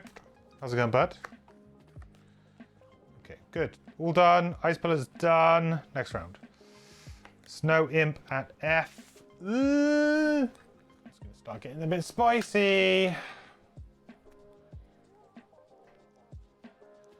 This is now going to get kind of worrying. So, the scenario's suddenly gotten very hard. It was a bit hard, but now it's gotten seriously, seriously hard. If I can, to be fair, if I can kill the polar bears, I can probably manage the rest for the most part. I might have to short rest here.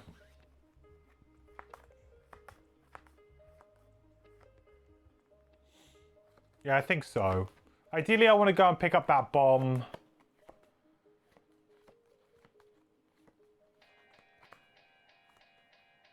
I think I probably want to try and go for these two. Or this one's also pretty good. Really annoying that hound only being on 1 health. Not quite finishing the job.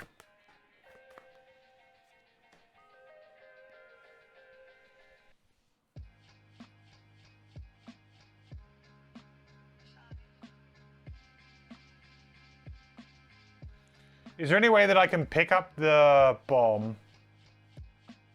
No, because I need to end my turn next to the bomb. Okay, I mean, there's no way that I can pick a bomb up this turn. Well, I can pick it up this turn, but there's no way that I can blow it up this turn. Oof. Okay. Yeah, a bit scary here.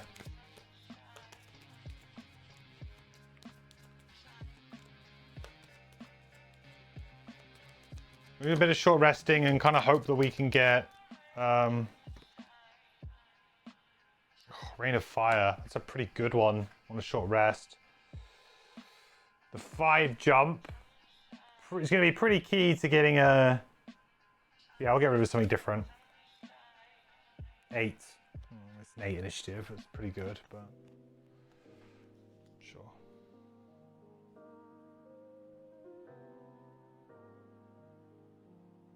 Oh, I shouldn't have muddle anymore. Okay. And short rest on Hive as well, I think. We've got plenty of items to use, so I just need to start using them.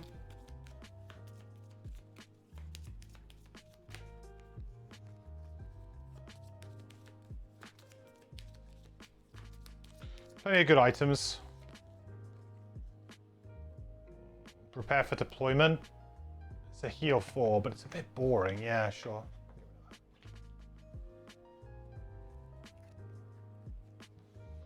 Okay.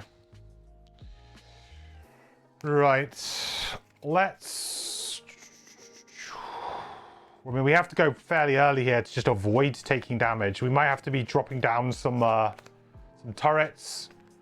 We might have to just be getting the hell out of dodge here a little bit.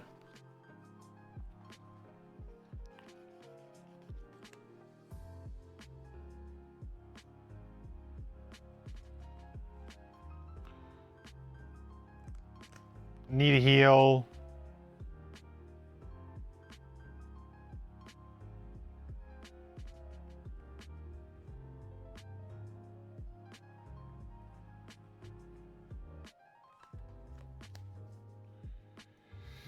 Yeah, this kind of blows. I think we might end up having to ruin our thing.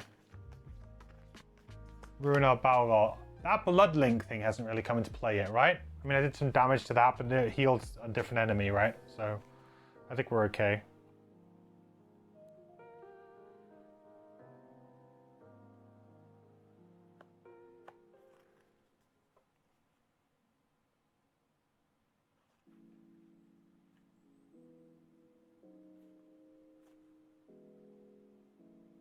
Maybe it's time to burn a card, unfortunately. Never perform an action with a burn icon. Ugh. I mean, what do I care about 1 tick? 1 tick is not good value for that.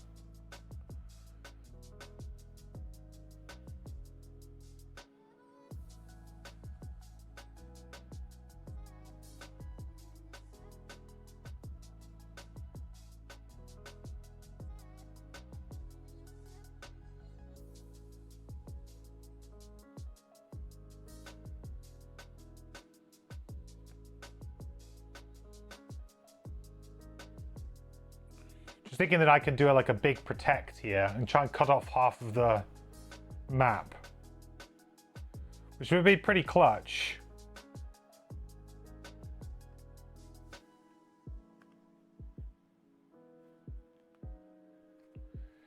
But ideally I wanted to go and pick up a bomb.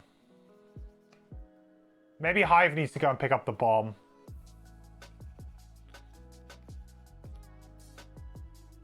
And then Pyro play defense.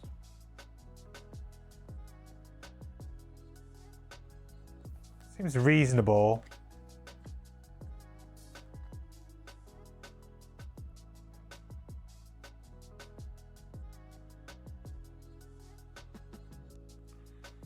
But then we're going to go early, go pick up the bomb. That's not good. You can't go pick up the bomb early. You got to go pick up the bomb late. That's no good.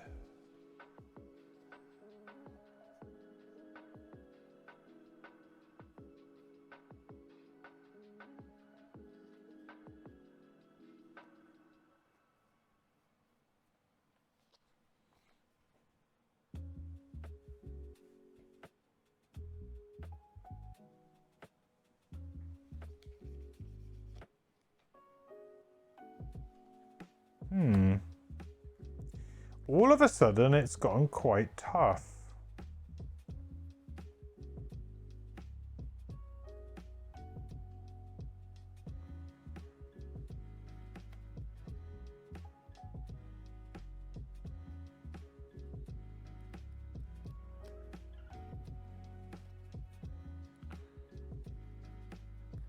How much health do we have on the Pyro? 11.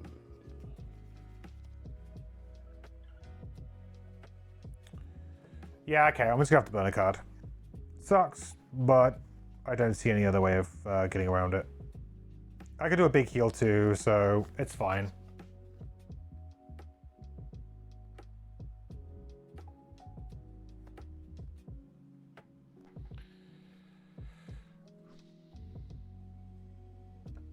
Gives up our battle goal, but it gets our man safe.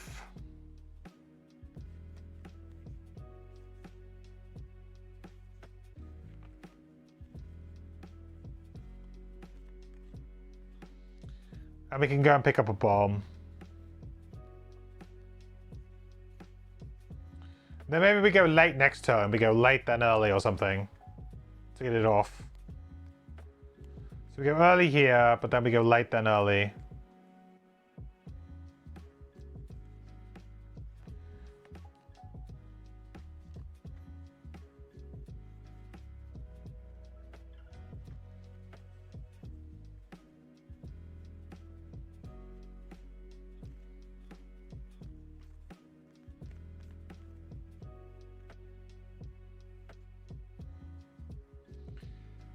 Basically a card that I can get rid of that I don't need for the bomb. That's probably one of them. Okay. 12. Ugh, don't like any of this. Okay, Hive. All right, well, we shouldn't lose that health because of the heal. So that's going to come off.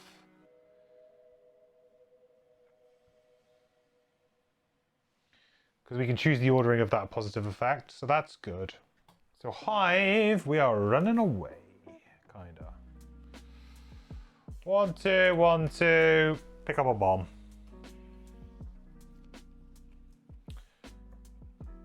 Just like I say, you don't have to necessarily play into the bombs here, but it's I just feel like it's not fun if you don't do it. Right, Pyro. So we're gonna use Igneous Path here.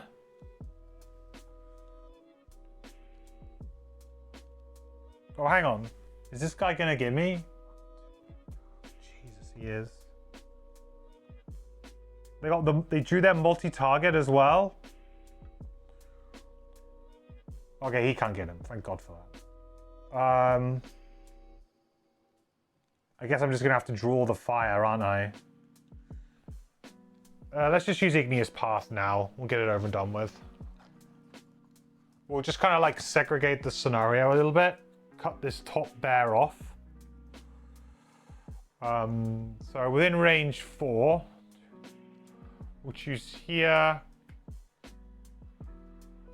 We'll go here, here, here, here.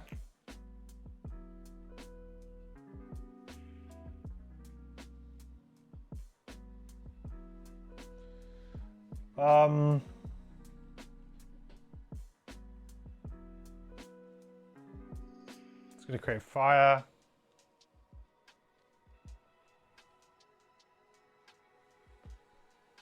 And we gain 1 XP, I guess.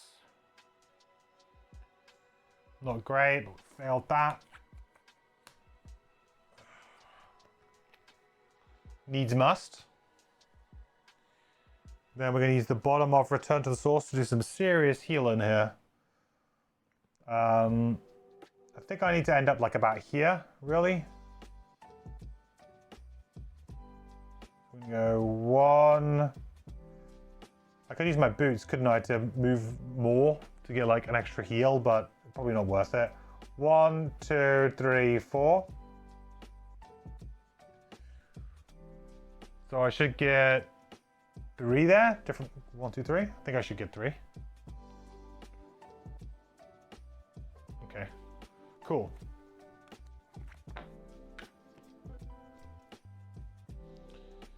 All right, wolf. Boop. It's gonna attack for 3 with disadvantage.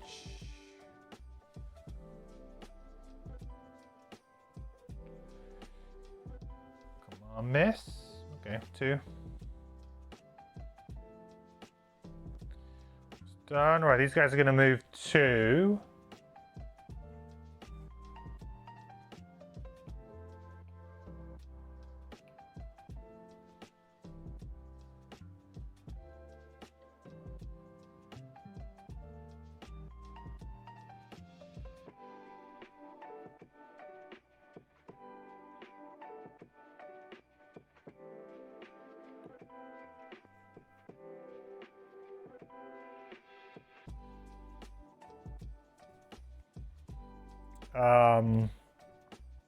I guess there's nothing to say that I can't like place the bomb somewhere, right? Just blow up a bunch of people and then go back and get the bombs again.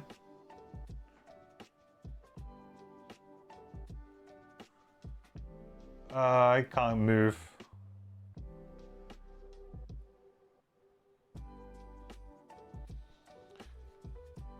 A normal hound. It's getting a bit out of control now. Get a little bit out of control. You're standing number 1. Okay, so we have a bomb.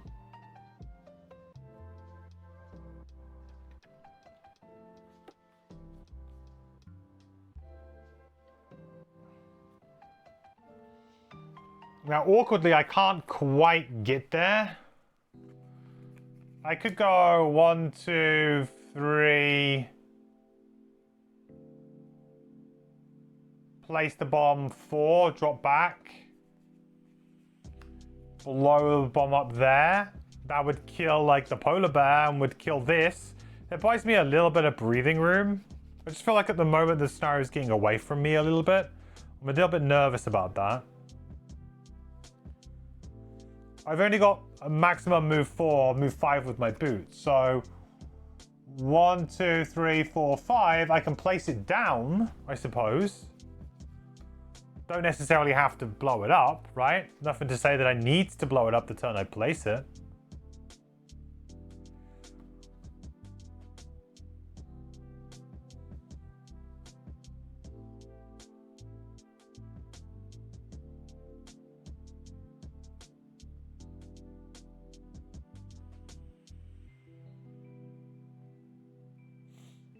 Guess the question is then, do I put like a summon down or something?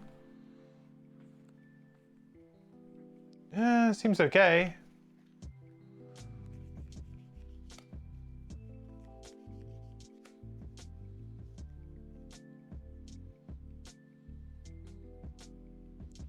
I feel like I'm gonna get kind of hosed a little bit, aren't I? With well, I'm gonna get 2 heal. I'm gonna up to like 14 again. Sorry, 13. Maybe that's okay. And to be honest, just putting like a turret down like here, it's actually going to be pretty useful. Problem is that I don't think I can do all of these things with what I have. I need to know the initiative really to get the bomb down.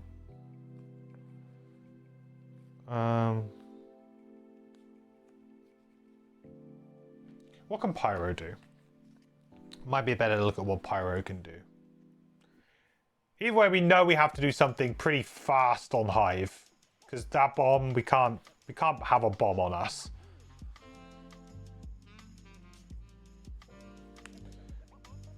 The other option is to just do the safe drop here, I suppose. And it's just ready to go. Do I have any more hazardous terrain left? No, I have it all out.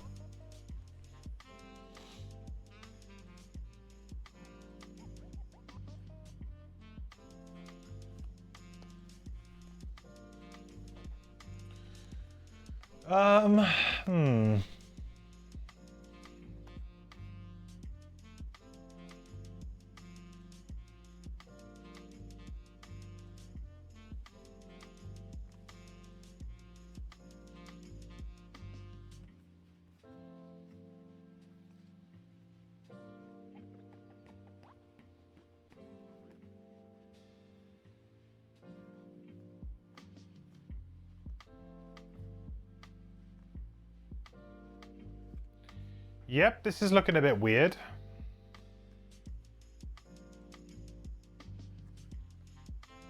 I think the bottom of Living Magma seems fine. I can kill the Hound.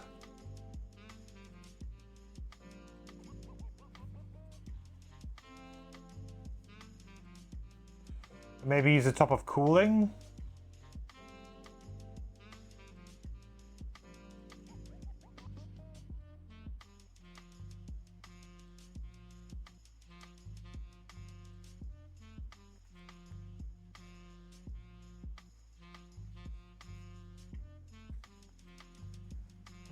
Seems okay, actually. So I think maybe the plan then would be to use the bomb of Living Magma to just like move here, move this to there. That does like a damage, right? That will kill this guy. Then we have cooling, and I can then maybe cool this and do 2 damage to everything there. Seems okay. It gets close to killing the imp, but not quite there. I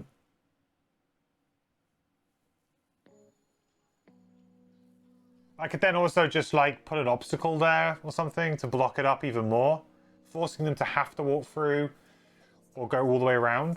That's kind of spicy because then they have to go all the way around. Okay, yeah, that's an okay turn. I think we can justify that. That works. Gonna have to use some items though, maybe. So then on Hive, we're very much just gonna have to go early and just go in and just do a plant. Just kind of hope that it's good enough.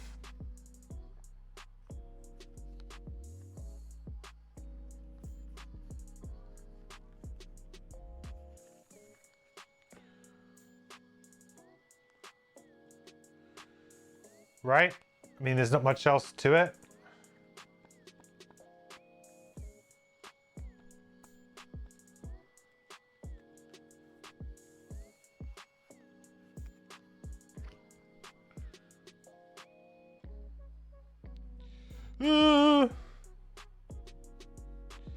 I don't like the look of this initiative. Oof, okay, we're good. Whew. All right, 16. So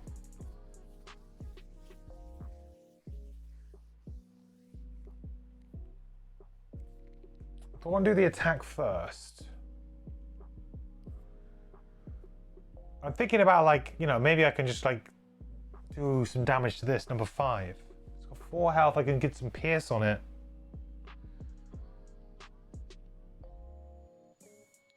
Oh, they don't even have shield. Why did I think these guys had shield? Oh, I thought they were really hard to kill. They're not at all. Okay. Well, that makes my life a little bit easier. I just try and kill both of them. Okay, okay. I was making this way harder for myself. For some strange reason, I thought they had like a bunch of shields. I was like, can't attack the snow imps. It's really hard to kill them. No, it's really, really easy to kill them. They only have 4 health. And they have no shield. That's a no-brainer. Okay, well, let's do that then. So we've got an attack 2, target 2, range 3. They're kind of out of the way at the moment. 1, 2, 3, 4, 5, and drop the bomb there, and then we attack. That's the idea here.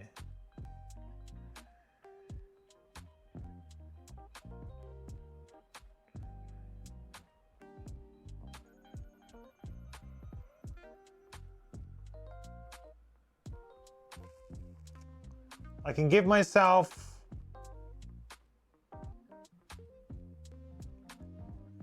5 range on 1 attack, which is ideally perfect. So we use Tricorner Hat, and we use the Well-Strung Bow. That gives us +1 range on all of our attacks.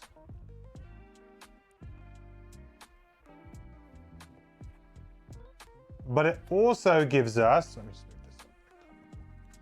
But it also gives us PS1 on 1 of the attacks as well. So that, I guess it will have to be number 3. So we'll attack number 3 first. I think I'll use the major power potion here too. I've got nothing to lose. I broke my streak when you were playing stuff I was avoiding spoilers for, but I still haven't technically missed a month yet. Hey, Malcondrian. Welcome back, buddy. I know, man. I'm sorry. I'm sorry. Everyone wanted to keep the Baldur's Gate spoilers to a minimum, I think. But thank you so much for the resub. Welcome back. We're back playing Frosthaven, so good to have you back, buddy. Hope you're doing awesome. Hope you've been enjoying the games you've been playing recently. Right, so we've got an extra attack as well. We're good. Right, number 3. Let's be having you. Number 3. That's enough. Boom.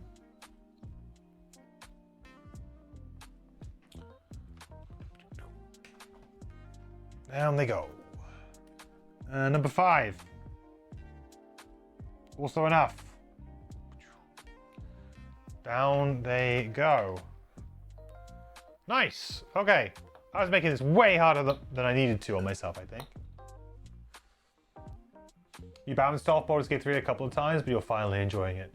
It's, yeah, it's a really interesting game for that.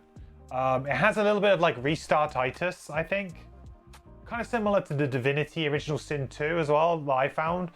With Divinity, I just was never happy with like my characters and like the decisions that I made every time I left like the island, the first area in that game. And Baldur's Gate 3 is similar kind of thing. Like leaving Act 1 is really difficult because you kind of play Act 1, play Act 1, play Act 1, and then you kind of just run out of momentum, and then you don't want to progress into Act 2 because you're worried about losing stuff. I think streaming that game was one of the best things I've ever done in terms of like my personal enjoyment of the game, because it forced me to push forward, live with my decisions sometimes, and not get too in my own head about the way I was playing. I think streaming is really good for me for many games because of that reason. If I'm just left to my own devices, I might have just like never completed Act 1. But because I was trying to, keep myself like on stream, playing and making progress, I actually ended up, really progressing the game and completing it, which it's rare for me to complete a game nowadays. So yeah.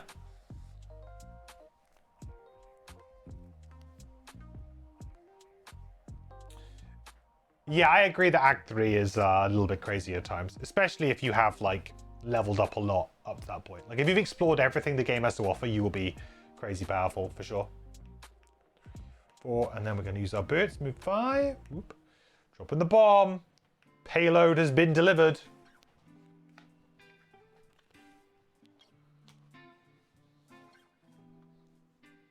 Good turn, Hive. Oh, and we need to heal too.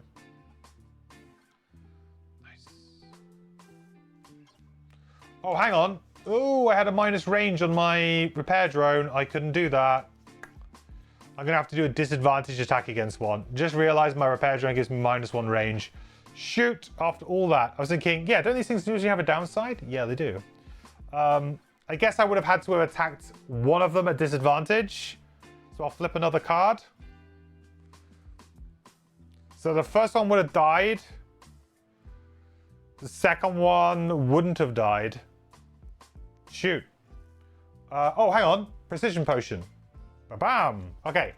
It's fine. It's dead. We're okay. We got there in the end. But I definitely, yeah. I couldn't do... I probably didn't need to use these then. To be fair, I didn't actually need to use these then. Right, we're good. We've reset ourselves, kind of.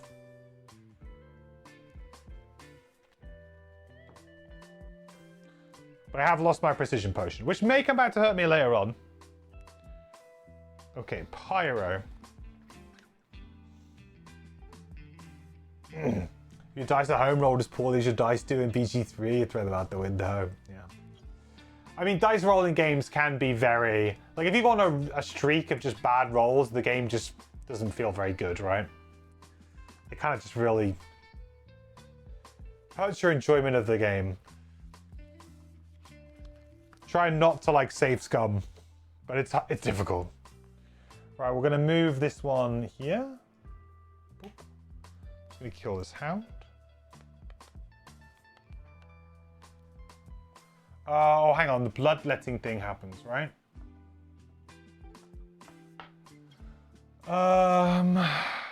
Actually, I don't think that kills it because of the weird bloodletting rule.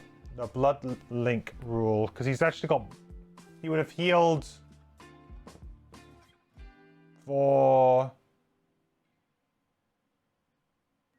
He would have healed for 4. Shoot. Yeah, he would have healed for 4. So he'd actually be on 5 health.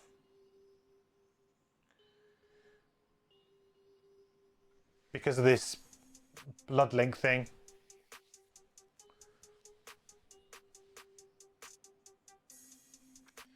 I mean, I still probably do what I was doing, I think. Just like 3 damage to him. It's fine.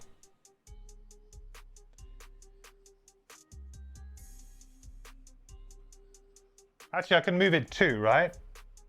Oh, this is perfect. We go 1, 2. So it does some damage and I can block.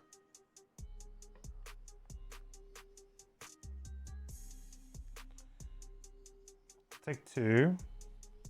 Then we'll use... sorry, take 3. It's hazardous terrain damage, right? It's 3.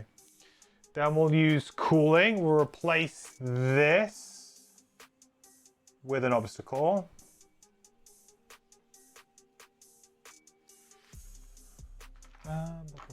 Give me a rock. Actually, we'll use this. Spike. And that is going to do...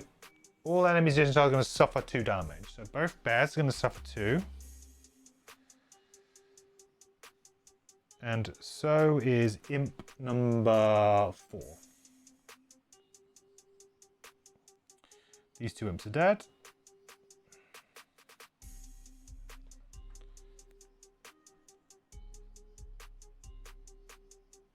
Cool.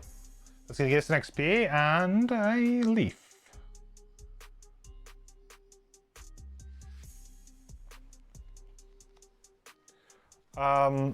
Now I'm going to use some items here, I think. I'm going to use wild growth seeds to create an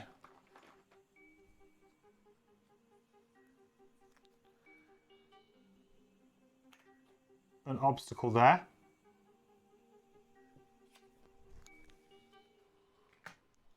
So now we've kind of blocked off that half of the scenario. Like, they're going to have to go that way.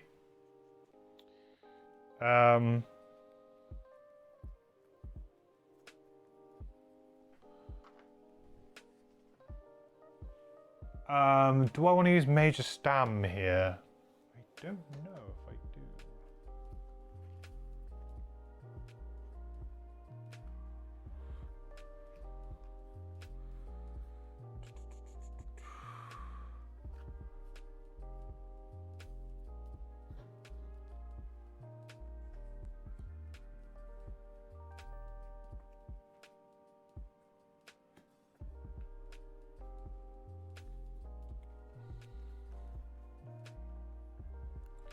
stand one of these back. I mean, it would be nice to stand back, return to the source, I guess. But living magma would also be an okay one to get back. No, I think I'm good right now.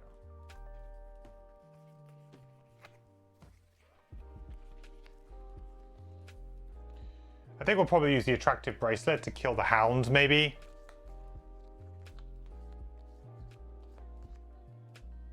I mean, just may as well. Kills the hound, right?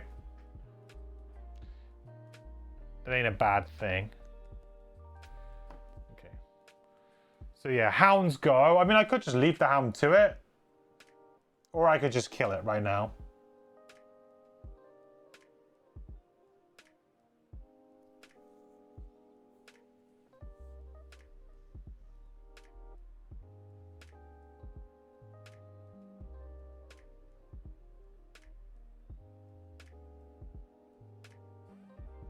The only thing I'm thinking is that I could like pull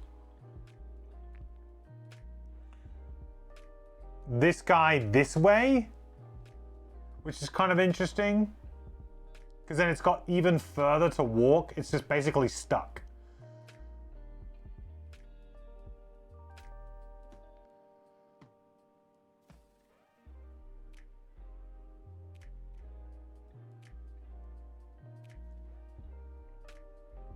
Yeah, let the hound do its thing, I think. It's on 1 health. Because then if I pull this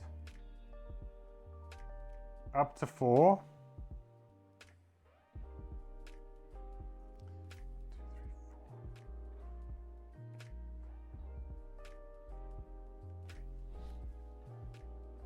So Snow Imp is going to attack me for 3.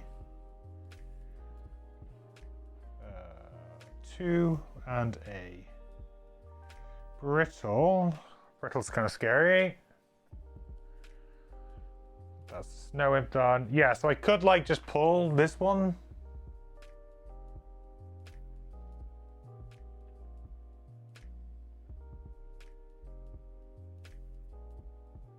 Can I pull it though?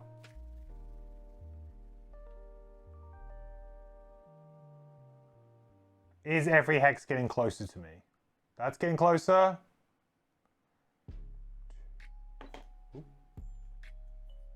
That's getting closer. This does not get him closer. Technically, he's 2 hexes away from me, but... yeah, I guess it does get him closer. Yeah, it's fine. We can do it that way. I suppose yeah, it does get him closer. Like, the obstacle's there. It gets him closer. Just not closer by movement standards, but closer by proximity, sure.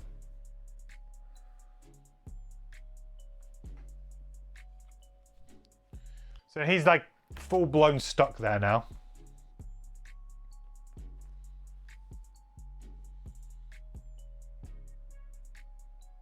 Okay.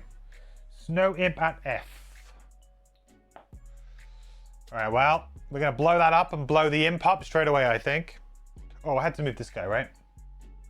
Forgot this little hound at the back there.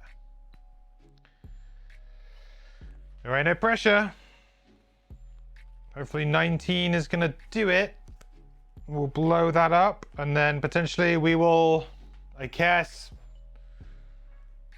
run towards the other one. There's definitely like a load up on...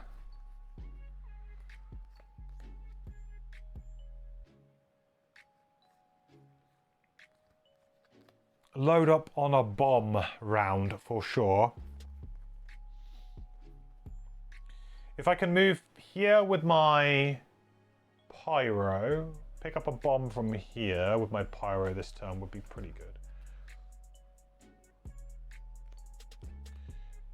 We've got 2 more to do. This one's a gimme, so it's really this one or this one, most likely.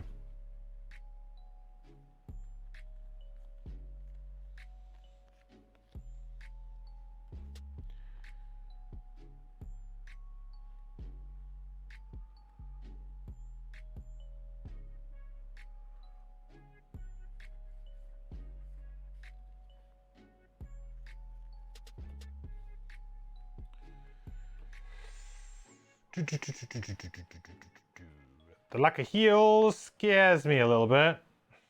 And the brittle.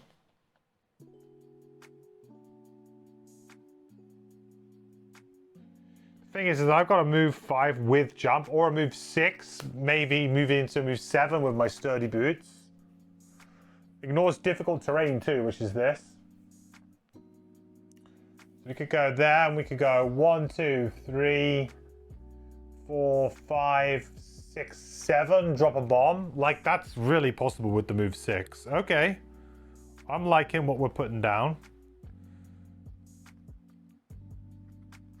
Let's see if we can kill that imp. That's kind of important. Kill that imp. Or attempt to kill that imp. And go pick up a bomb. Or get close to picking up a bomb. Then we can pick it up and we can at least drop it off. And then we're good. We've pretty much done it. And then the same way, we'll go backwards with the hive. And so they'll both probably blow up the bombs on the same turn. Or at least like maybe not more than a turn difference.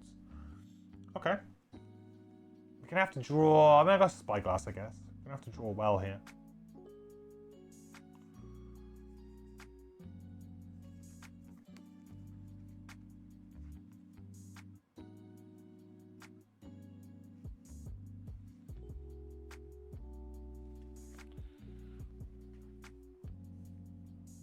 Okay. 15.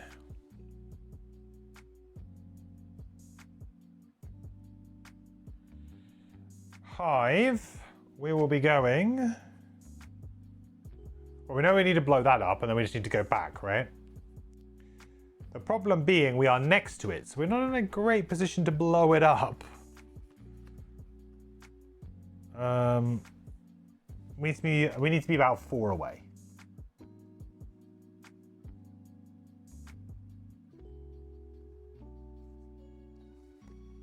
Sure. 19 it is.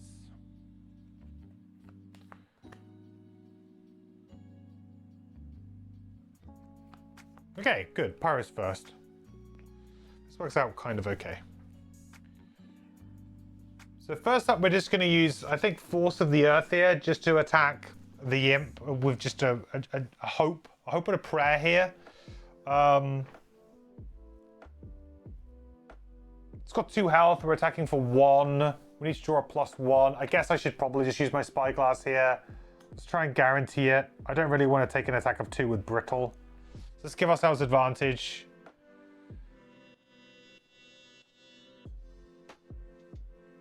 Well, that's 2 damage, so it's enough, but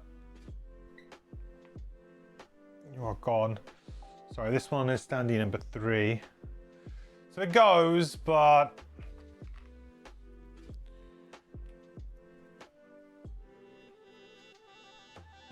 I guess it was good to flush that miss at least. Then we're just going to move 2, 1, 2, get ready to pick up the bomb. The payload. Good job, Pyro. So then Hive, we're just gonna go move 2, 1, 2. To be honest, I might just stay there, get the double loot, right? We can blow it up from here. So we're gonna attack the bomb. Wow.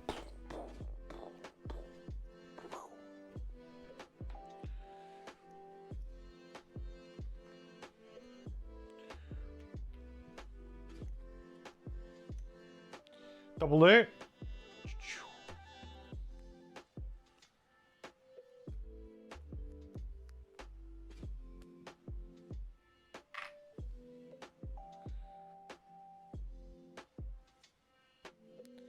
We get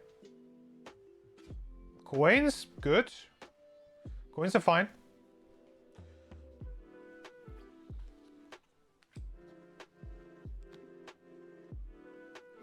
All right, 2 more to go. Ooh, big move 4.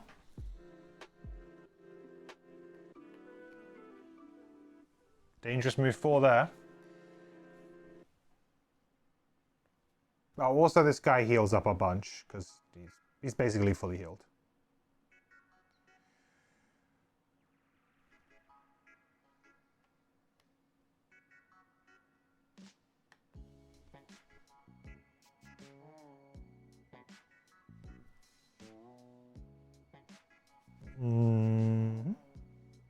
None of those. Mr. Bear. Oh, I should have healed up for 2 on the hive, right? We are about to take a big hit, though. Take a 5 with wound. No whammies, no whammies, no whammies. It's pretty flat. We'll take that. 5 with wound. Okay. Not too bad. Oh, slow poke. He's making his way around. Okay. Cool. I think we're kind of... We're getting it, you know? I don't know. I think we should be okay, or I hope we're going to be okay here. I'm feeling it. We should hopefully win within the next, like, turn or so.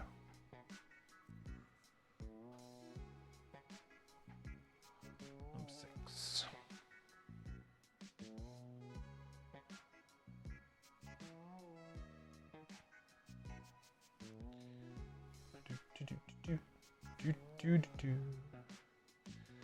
Okay, so we got the wound, So what are we doing? We're picking up the bomb. And we are... I mean, we can drop it off. We kind of want to go late, but unfortunately we do not have a late initiative. Can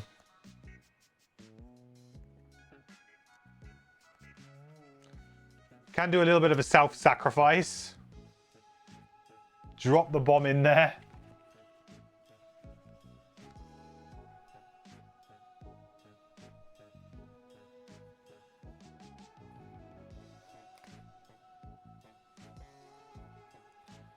Do I want a short rest? Maybe use my major stam. Is there anything good to do that? Really? Basically, we're giving up a top action to pick up a bomb, right? And a bottom action to move with the bomb. And we can drop the bomb straight off. And to be fair, I could try and blow it up with the hive same turn. I do have ranged attacks. I'd have to short rest on the hive, but yeah, if we can get another bomb off, and then we can move to the bomb, and then we just place the bomb, blow it up, like next turn. Like, it's really super simple. Okay, let's try doing that. Short rest here.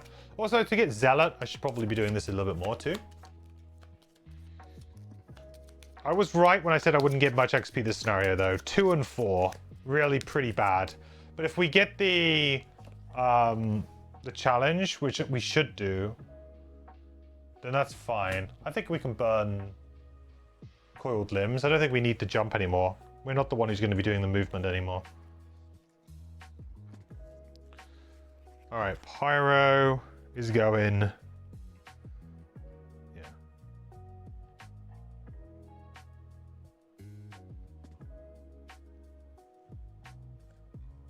20. And so we just need to go after 20. And we have to hope that we get the initiative drop on this, I think. I don't know if we can go after 20, you know, with a decent kind of ability. I mean, 28, I guess. And you need the long-range missile.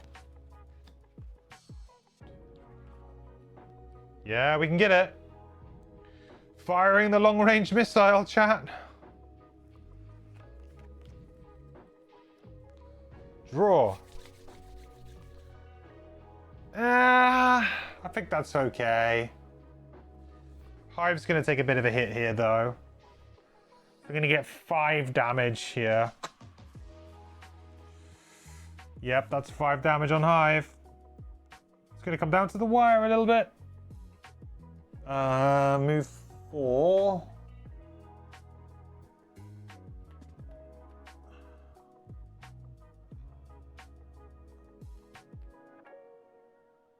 Oh no, that's gonna block it.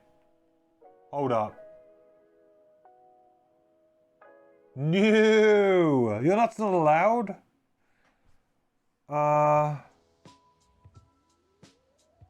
You gotta block it! Gotta block the bomb!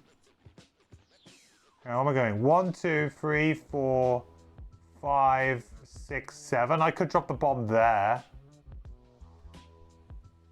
Oh boy.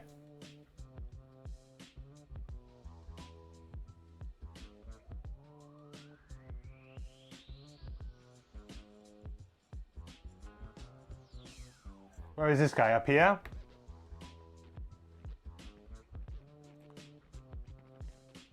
I mean, that's what he would do, right? Hang on. What hex is he? He's focusing this character. And the next Jason hex is there.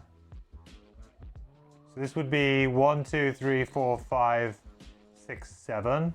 This would be 1, 2, 3, 4, 5, 6, 7, 8. Yeah, well, he's going to go around it.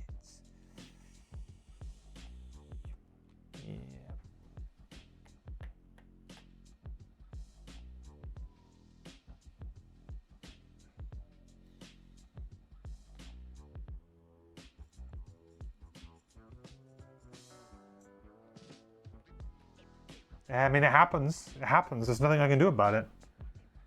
Oh, boy. Well, I mean, we'll still be able to set the bomb off. We just might not get as glorious a bomb. We might end up not being able to do it, like, back-to-back rounds just quite as cleanly and easily. Ooh, yeah, that was kind of gross, actually. Okay. Anyway...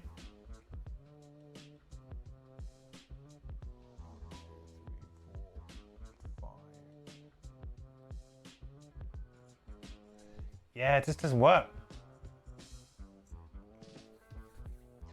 First thing we're going to do is we're going to pick up the bomb. Thank you, Rain of Fire. Now we're going to move 6. We're going to use our sturdy boots here.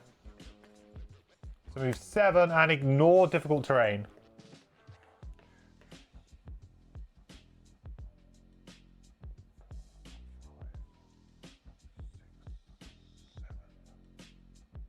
Seven.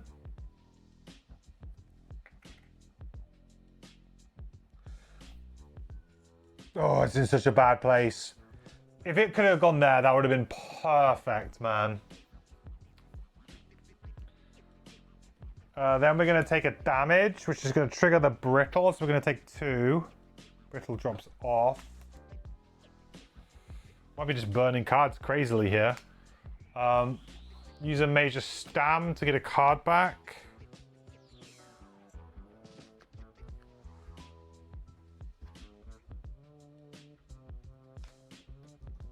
Actually, do I bother? I probably just short rest. Yeah, I probably just short rest. I'm probably going to burn a card to damage here anyway.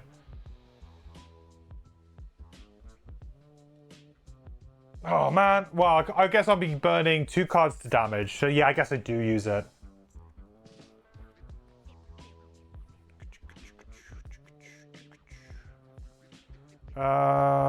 Sure, we'll get rid of this one. So we get this back. So we'll be undoubtedly getting rid of. All right, Major Stam used.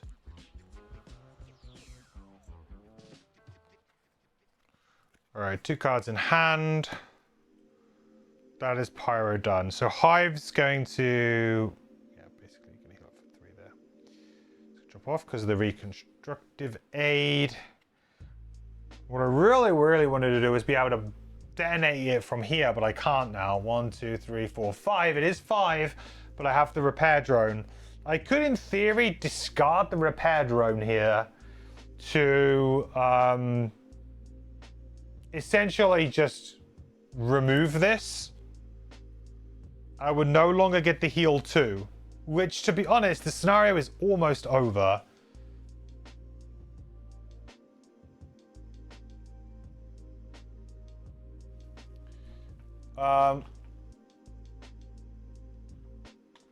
The scenario is so close to being over that perhaps I do just do that.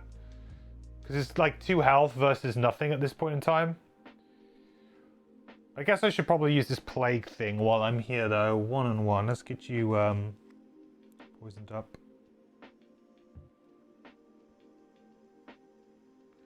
Oh, I haven't been blowing up the ice pillars, have I? But, you know. So. We know they're dead.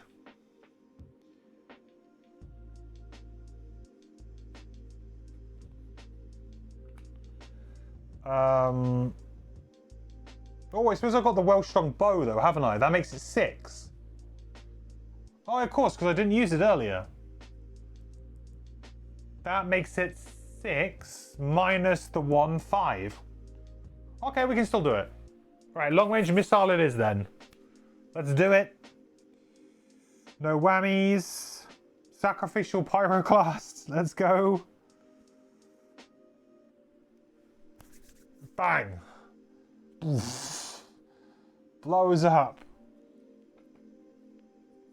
Pyro will burn a card to not take damage there. I think we will burn a card. Yep. Cool. But that is that. So now we just need one more down. One more down. We got to move 4, which I'm going to use to go 1, 2, 3, 4. Setting up for the next bomb. Perfect. There.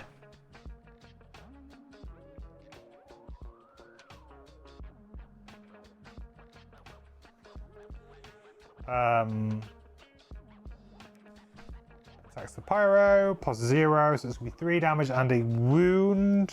Yeah, we can take that. Are going to take some damage from flowing fire, though. But we're alive. We're alive. Okay. Next round. This should be it. Another imp. This was a really cool scenario, by the way. Really enjoyed this one.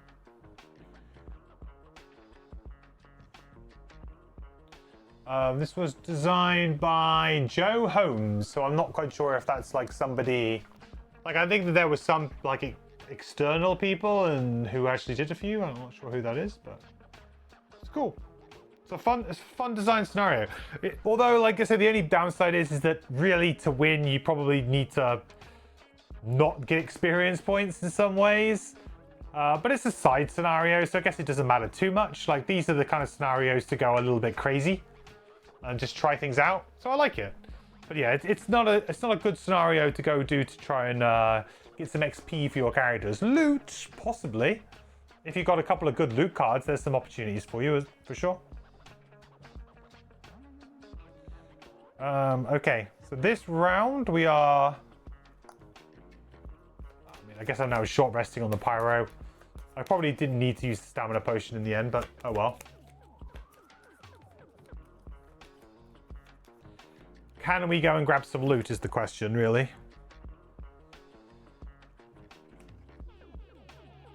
That's all we're going to try and do now, is to grab a little bit of loot and survive the scenario, hopefully. Go as early as possible.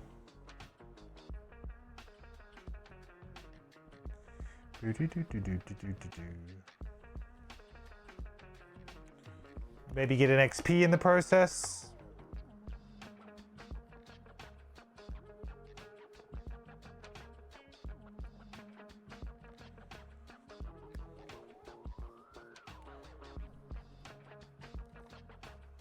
Sure.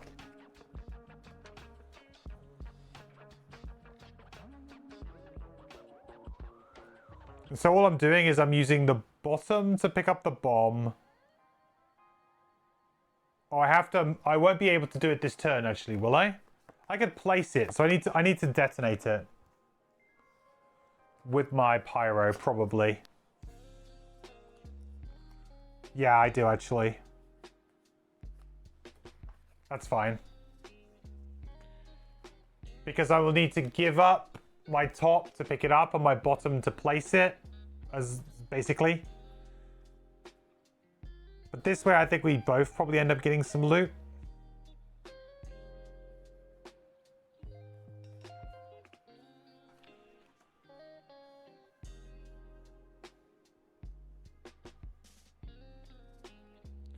No! Oh, the muddle? Controversial. Is it gonna...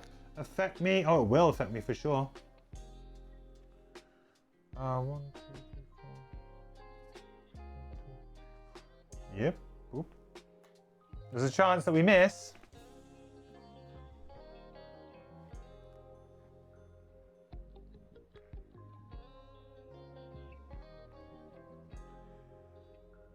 There's a very real chance that we now miss.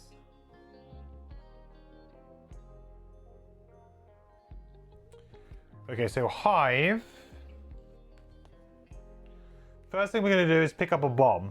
With the top of Faintest Entity, not doing anything else, pick up a bomb. Then we're going to do move to... use our sturdy boots. Oh no, we don't have the sturdy boots. Okay, maybe we both can't get it. We'll place the bomb.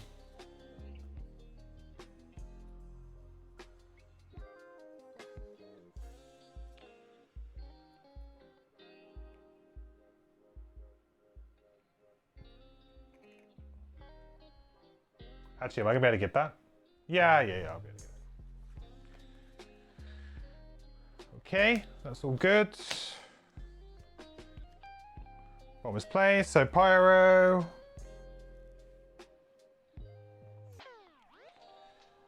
We're gonna move for 5 with jump. We take a damage as well from that, so we're going pretty low.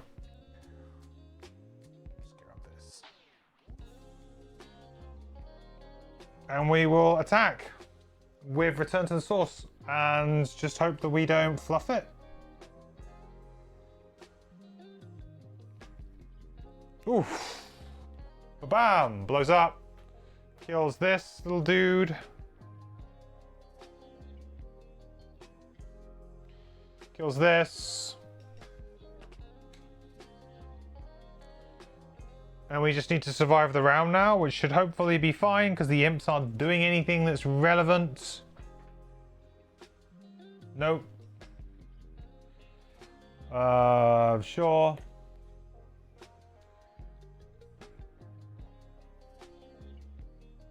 Yeah.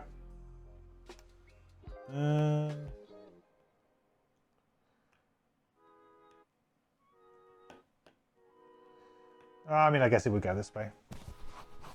But either way, I think it matters. Done! Winner! We did draw a loot, didn't we? I need to make sure that I just quickly draw that loot card. Don't want to leave loot on the table, eh? The gold. Lovely. And there we have it. Winner, winner! You just did this scenario in your Frosthaven campaign? Awesome, dude, Oren. I really enjoyed that. I thought that was a really fun design scenario, you know? Like, just kind of condensed, pretty short, but interesting. Fun, like, little kind of condition spanner in the works.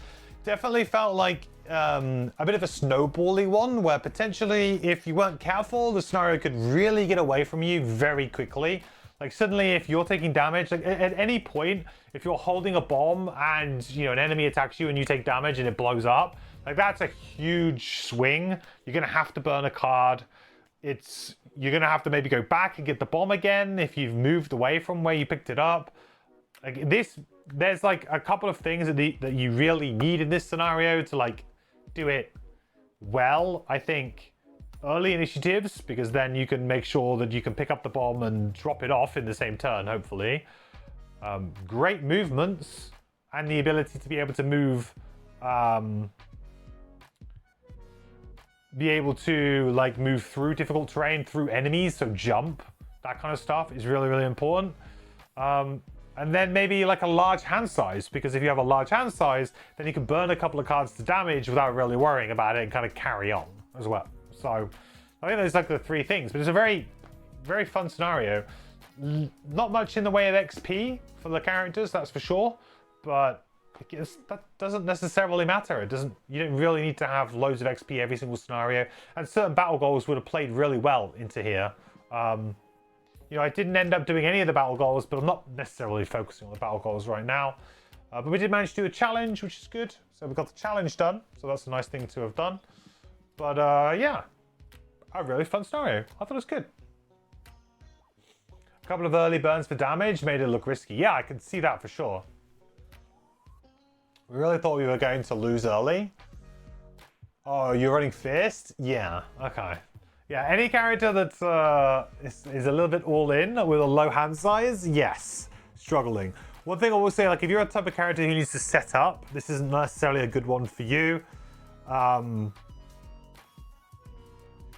again, it's a scenario that doesn't necessarily allow you to play your character as your character, because you kind of need to go, okay, I'm going to give up my top action to pick up a bomb. I'm going to use my bottom action to run and drop the bomb off. Like there are quite a lot of dead turns, if you like.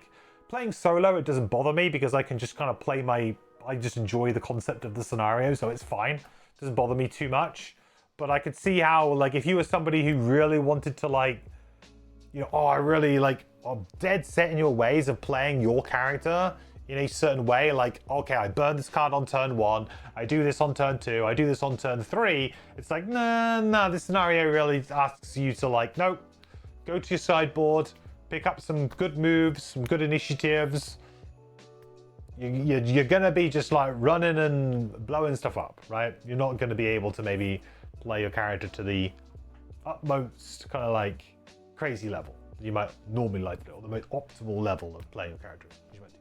But having like some kind of area control, like, so for example, having those hazardous terrain tiles here was really good for me as well, because I could actually block off half of the scenario with the other polar bear in. And basically, this polar bear and one of these wolves were a non-factor just because of that alignment, and then because I could go that way. Now, it wouldn't have worked necessarily in a 3 or 4 player game as well, because if I was playing 3 player, I'd have to get one more. If I was playing 4 player, I'd have to get the last one, so you'd have to get all of them. So that would have been a bit harder for sure. But then we would have had an extra character, maybe ferrying the bombs or something. Invisibility would have been insane, but invisibility is quite hard to come by in Frosthaven. But if you do have invisibility, boy, you just pick up a bomb and like just scuttle on towards the drop it off. That'd be really, really strong here too. So.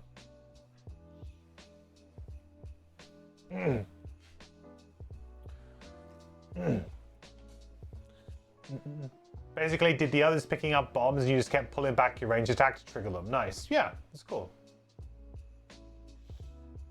Watch my YouTube video. What football position do I play? Can we have a poll? Well, you guys could. I mean, I have said what I've played before on stream, but I mean, you guys can speculate if you want. I've played 2 positions. I've only really, I've only really played 1 position properly. I was put into a position because the team thought like it would suit my, body type and kind of skills. But then I ended up going into a completely different position because of my ability at a certain job. Definitely a wide receiver build? No. Wide receiver would be interesting. You're close though. You're close. It's a wide, with the very first position they put me in. There he is. He's got it. Oren's got it. And actually, Lothar, you've got the now correct one. So yeah, I started at tight end. I couldn't catch.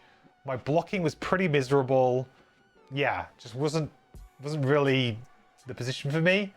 And then when we were in training with another team, so we were doing like a friendly scrimmage with another team pre-season, and we had a turnover, so we had an interception, and I saw the wide receiver catch it, made a beeline for him, and absolutely flattened the guy. And after I flattened the guy, the defensive coach came up to me and was like, "You play for me now." I was like, "Okay." And literally like 4 plays later, they put me in at linebacker and were like, "Just go and chase people around the pitch." And that's what I did. And I found my calling, and now I play linebacker. So, yeah. So yeah, I haven't played for like 3 years because of my my ACL, and then COVID postponed a year too. So yeah, well, actually more than that, probably about 4 years, because I basically, you can almost directly draw a line of when my stream started and when my football ended, because there was a period of time where I was streaming and playing football at the same time, and then I had my like ACL, and I just couldn't play anymore. And so my streaming just kind of took off and became like my main hobby at the time. But like they were pretty even. I was enjoying doing both. And I was like practicing like 2 or 3 times a week, and I was streaming like 2 or 3 times a week. Basically I knew where I was like every minute of every day. So that was like going like this. And then like once that happened, I was like, right, now I can just stream and make videos. I don't have to worry about training. So then I just, yeah, like a direct correlation between those two things. All right, let's do the foreteller, shall we, for the conclusion. 125.3.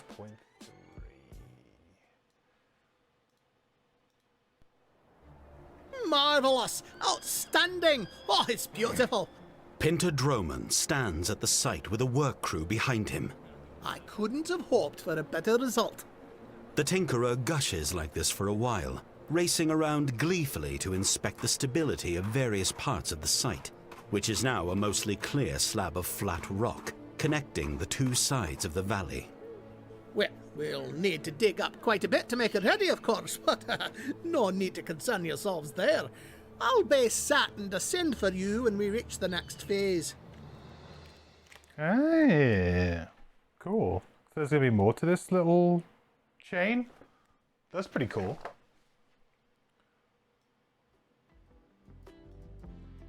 Right, what do we get? Gain 5 collective hides. Add 86.1 to the calendar in 4 weeks. Nice. Let's just double check and make sure in the book that is what it is. It is. Nice. 5 collective hides.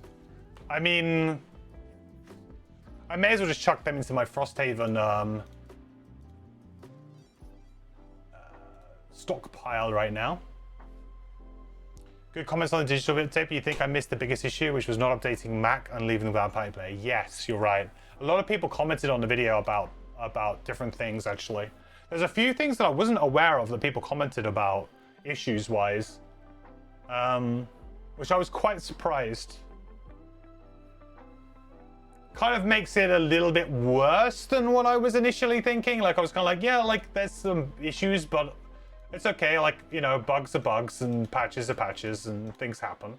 But then there are a few other things I'm like, huh, yeah, that's not great.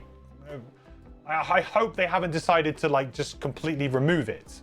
Like, the main thing for me is I like the not being able to dismiss summons mid-turns, because you can only do dismiss or any active card. You only dismiss cards in your active area on card selection at the moment, from what I can tell. Unless there's some sort of hidden menu or something that I can't see. Like, and that to me is like, okay, you've taken away like a fundamental part of the game. Like, that is a mechanic to be able to do that. And there are characters that want to do that. And so that to me is like you're taking a rule out of the game, which is like strange to me. So I hope that they do something about that. Yeah, I don't think you can click. No, the portraits do nothing. I was testing it earlier before my stream. The portraits do nothing now. They're just, you can hover over them and they show some information, but they basically do nothing. There's nothing, no element there you can click. The character name, the bad word filter. Yeah, that's a bit awkward. Like pushing Nintendo onto other people, but I think the clear problem here is that crossplay is actually way more awkward than you think, because you think like, oh, well, like crossplay can't be that bad, right? Like, I mean, most hardware is pretty similar or whatever, but like the Switch has like, the hardware's bad, the hoops you have to jump through to be able to be on Nintendo because of their guidelines, like with the profanity and everything. Like it has a knock-on effect to everything, right? And it's just like, yeah, like it's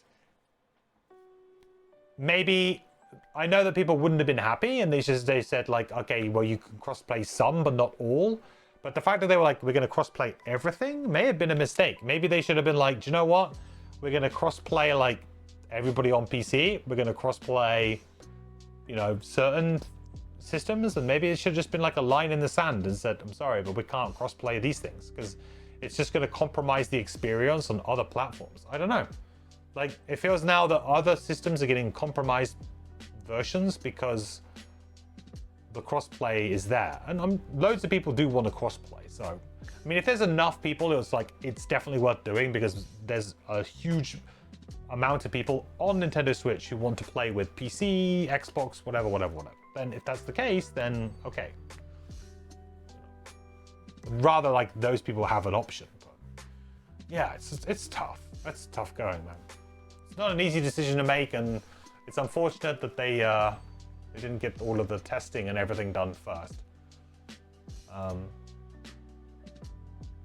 But I still feel like at the moment they're at least making the right noises, and I hope that they get it fixed. You know, they don't just leave it as it is, and it doesn't seem like they will right now. It seems like they're doing the right thing at the moment and trying to fix things, and that's good in my book. So as long as they keep doing that, that's fine. If they just drop it, then not so good. Black Open Beta should be any day now. Yeah, I saw that they posted it on Steam. There was an announcement on Steam about the open beta for Mac.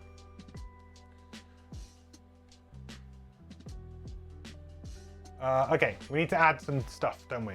Right, this is what I was doing. I was adding hide.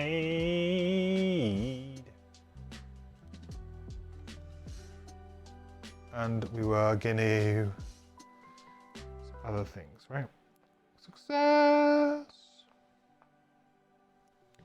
Inspiration.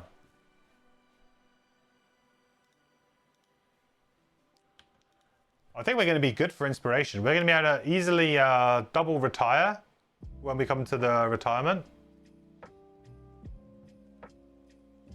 Don't we get like something for challenge as well? Do we get like a couple of XP for the challenge? Not that it probably matters, but...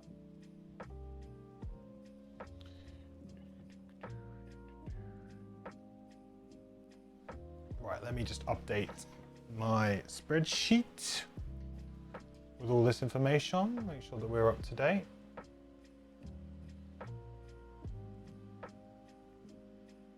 Did we level up? Oh, I think we might have done.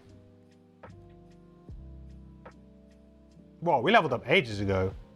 Were we playing with like missing a perk? Dude.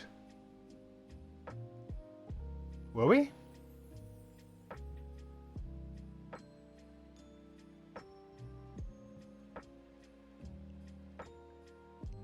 Kind of looks like we might be, but maybe not.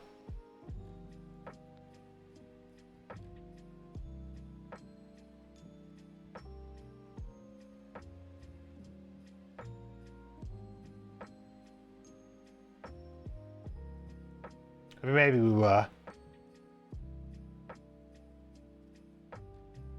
That's whatever. I'm not too concerned. We won the scenario. let's not go crazy about it.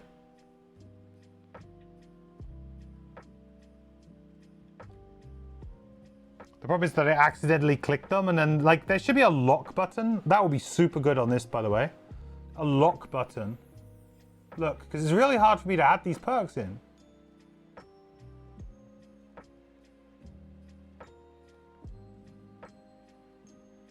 Like you click, like it's too... Ugh.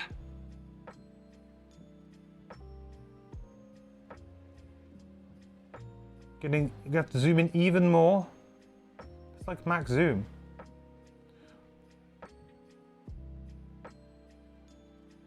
Yeah, like this is so annoying. Alright, I'm not gonna get stuck on this. Come on, please. Like, there's literally no zone for me to press it. Unless I physically don't... do I just not have enough perks? No. No. It's just being annoying. Alright, I mean, I'll review that at another time. 9 gold. 372 XP.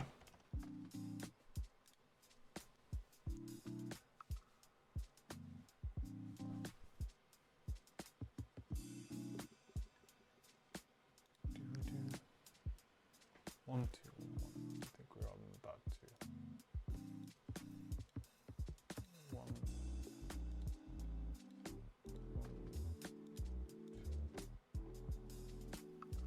1.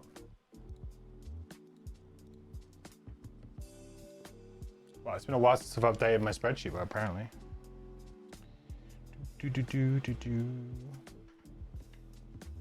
Oh, hell's yeah, it has been.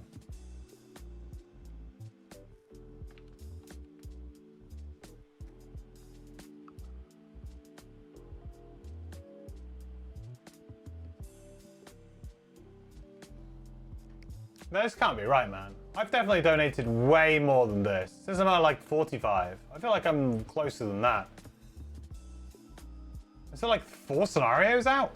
That can't be right. I feel like I've missed one there. I must have missed one at some point. I'm going to say I've missed one. Otherwise, I'm like much further from retirement than I thought, which I don't think is true. 440.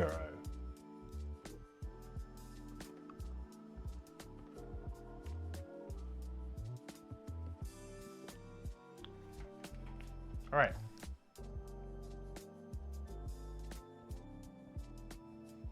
Let us do a quick cleanup, and then we'll do a quick outpost phase. That'll be a nice, triumphant return to Frosthaven.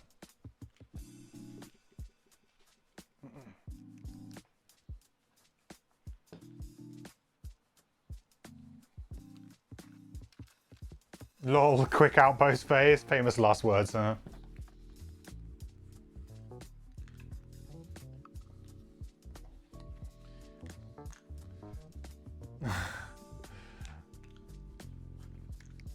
Speedrun outpost phase. 1 hour later. We did it! I mean, they can be quick. They just not often are.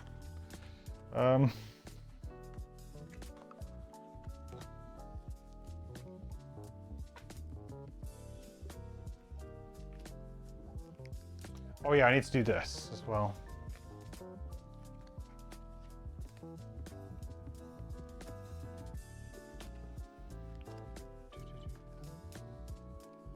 I can't actually remember what I get for challenges. It's been so long since I've done one.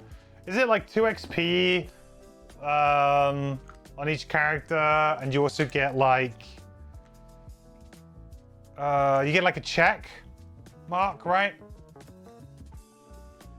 For the town guards. What prosperity am I at? I am at prosperity.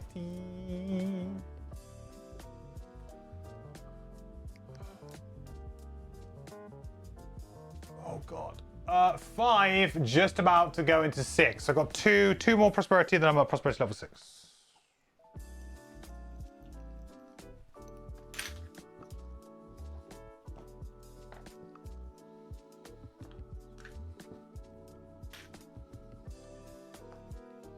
So not too shabby.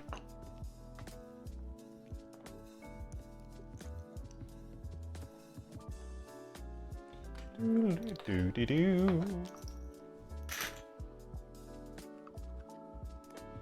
me that check mark. Give me that check mark.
Right, we need to add that event in, don't we? 86.1 to the calendar in 4 weeks.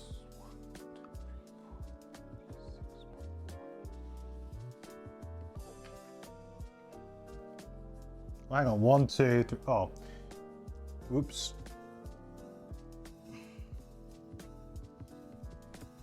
Didn't realize I hadn't crossed that one out. 163.3 apparently. We've got going on 163.3.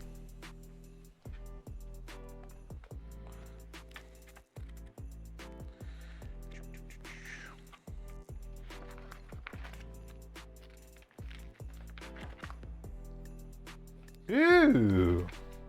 Okay, this is a thing.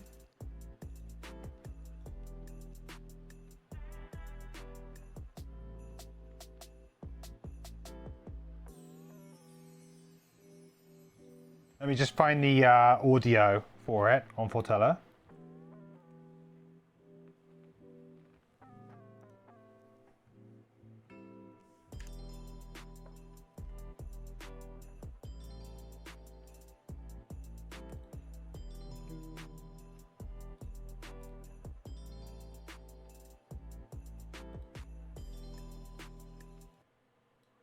Okay, here it is. A couple of days ago, Joseph the Lion finally opened his ice cream stand. After a modest turnout on opening day, the stand was shut soon after. You figure there must be a good reason for such immediate closure, and decide to pay Joseph a visit in hopes that the merchant is once again in need of assistance and willing to part with a few coins. Yay, new scenario. Joseph the Lion, 126. Cool. Well, we've got another scenario to go to.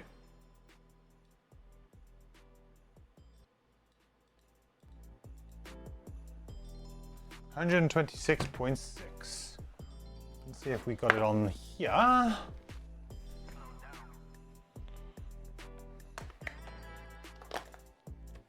Just 126. Joseph the Lion. Cool. Make sure to mark it off on my sheet because I have been trying to keep that updated so that I know. 126.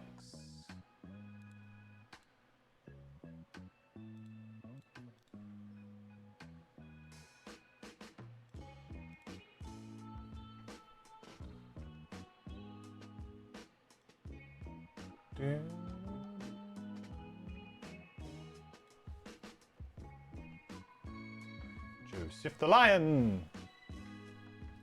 That could be a fun one. Right, shall we do an Outpost event? I think we shall.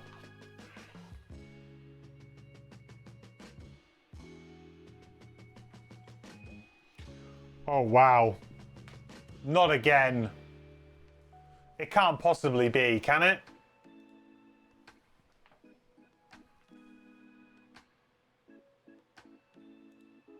I think it might be.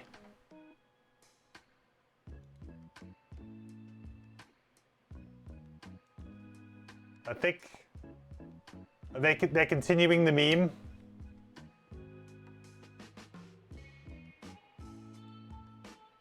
Winter Outpost event 30.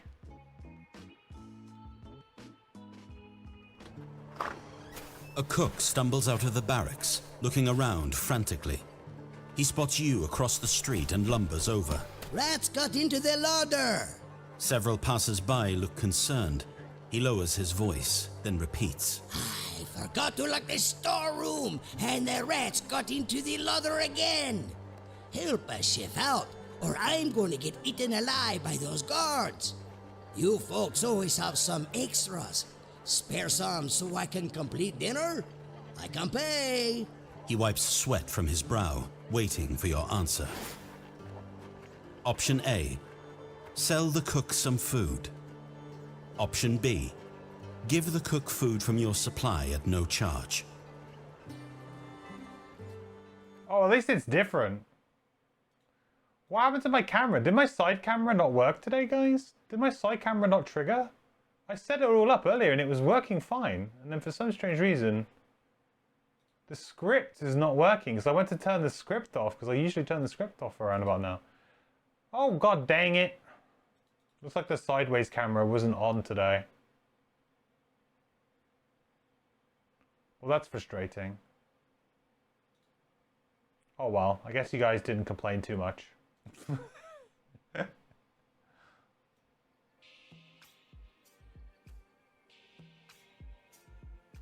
Yeah, we're on our second winter. Yeah.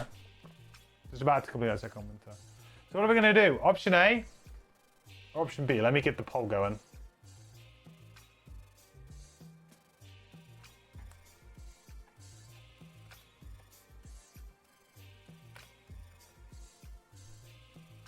Oh, now it wants to work.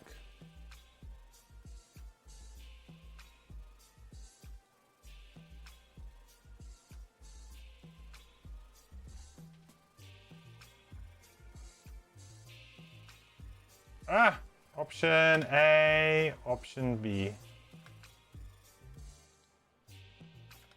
We do.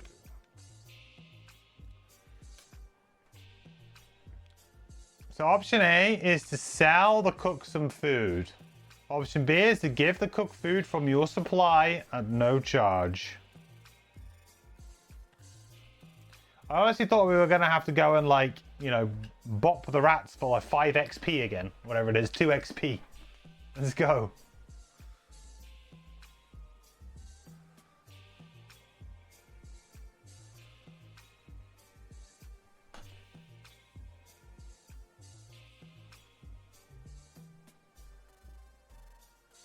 Actually kind of surprised that it was a normal Outpost event and wasn't something silly like that with the rats in the cellar when it started that way.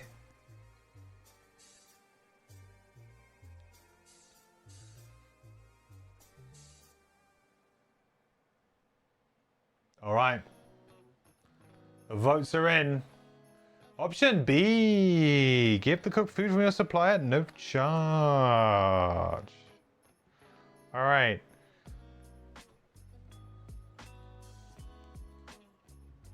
All right, let's go get a happy cook. You serious? Just for free? A grin spreads across his face from ear to ear. Captain's been all over me to keep better track in the storeroom. This will be the last time I screw up. I promise. Cool. Okay, take one of each herb in the loot deck and shuffle them into a pile. Draw 3. These are the herbs the chef desperately needs. He'll take as many of each type as you choose to give him. For each herb you provide, gain 1 morale. I actually don't think I have any herbs.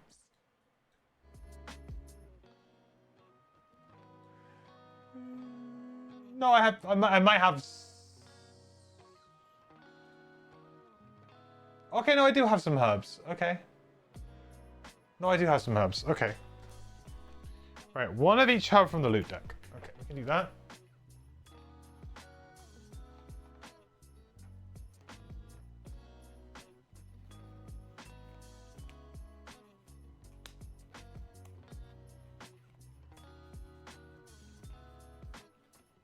You can tell how much I've actually used this.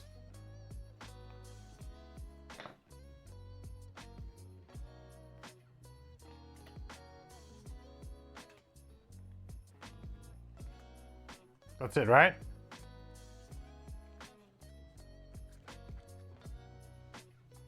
I think I've got have I got max morale? I actually have max morale. I've got 2 snow in there? Oh, you're right.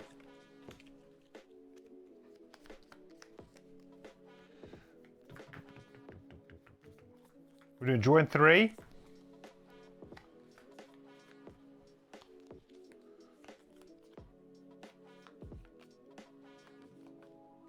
I don't have... I have max morale already, dude. Alright, he wants Rockroot, Axeman, Snow Thistle. Wow! I mean, I don't need to give you any, I'm afraid, Mr. Chef. So goodbye. That's a bit of an anticlimax. Oh, it's a fun event, though. Just kind of wrong time for me. I don't feel like the game does a good enough job of, like, destroying your morale. As bad as that sounds. Kind of need them to do that.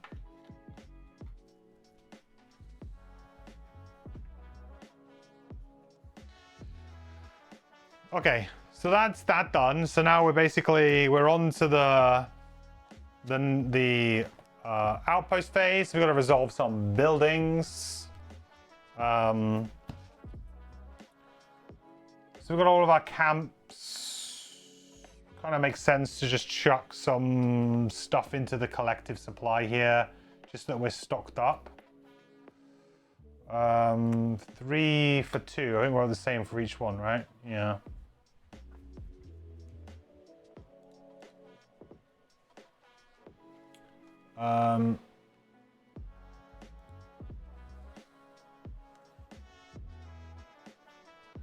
I need some lumber, I need some metal. So I can buy 12 gold. I'll spend that to just get 3 of each.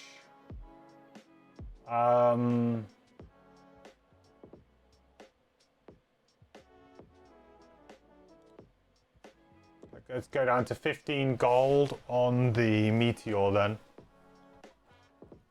Meteor Hive, sorry.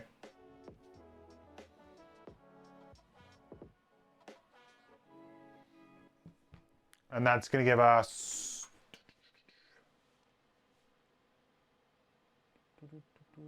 3 of each, which we will put in here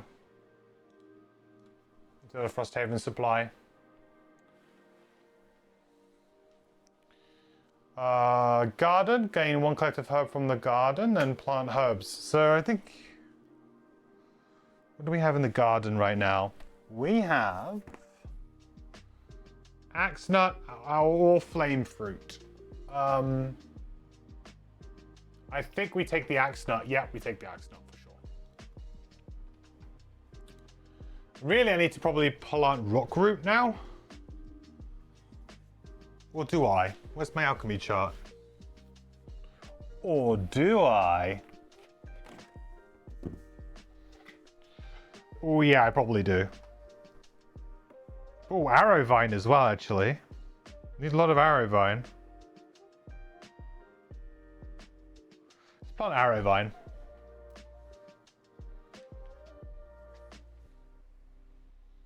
Do do do do do do.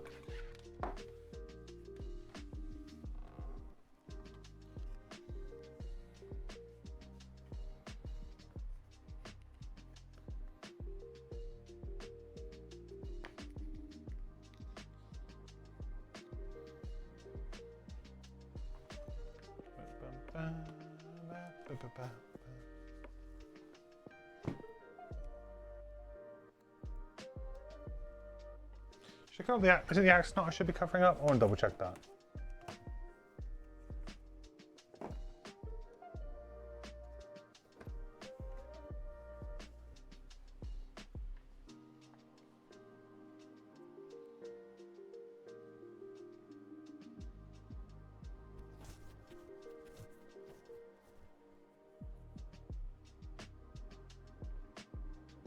Yeah.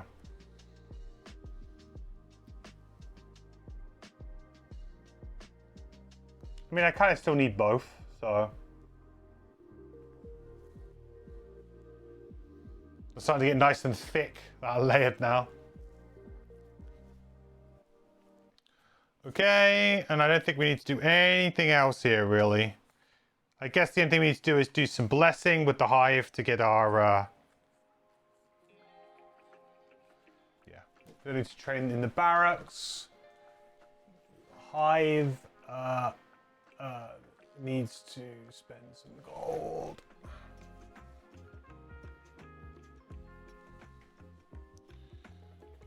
How much is it? 5.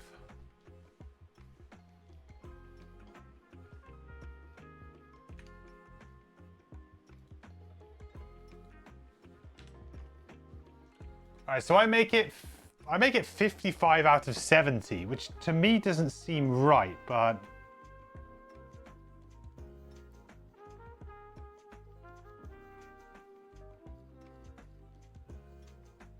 I did have a little running total on here, but I'm gonna say that I'm 55 of 70. That still doesn't feel like, that feels like I'm way further off than I was before. I swear that I was closer than that. Like, the awkward thing about this is it feels like it's really far behind, almost like I just haven't updated it for like a while.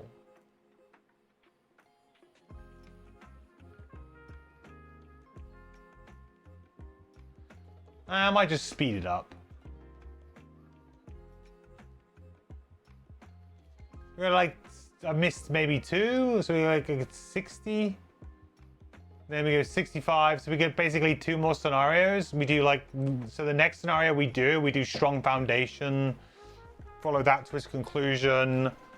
So where's that?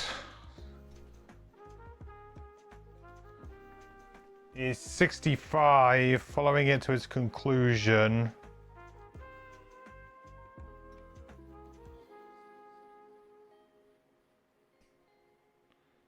It's 68. Hang on, did we do core achievement? 67? We did, right?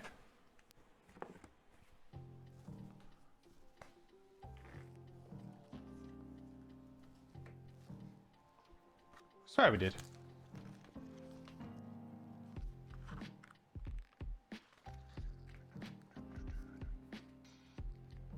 Yeah. So what was the reward for that? 154.3.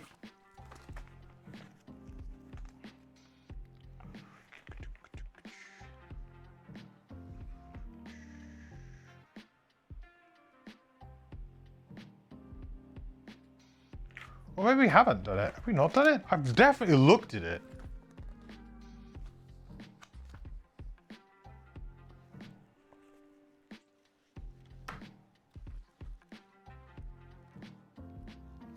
Maybe we haven't done it. Because I recognize it. I've definitely looked at the scenario before. Did we fail it? No. Oh, we might have failed it.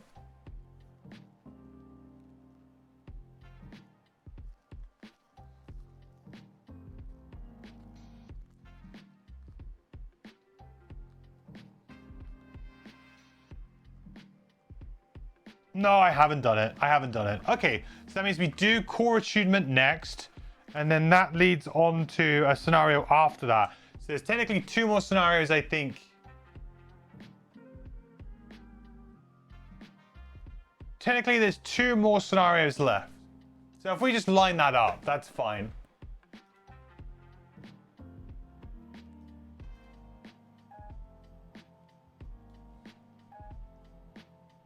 And we'll just retire at the same time because it's just convenient.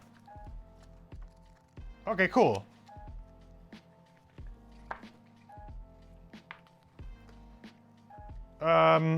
Let's do something to do with alchemy and then that's it. We'll call it a day. Like, I don't really see the point in purchasing items or doing anything on these characters right now. Because we are literally...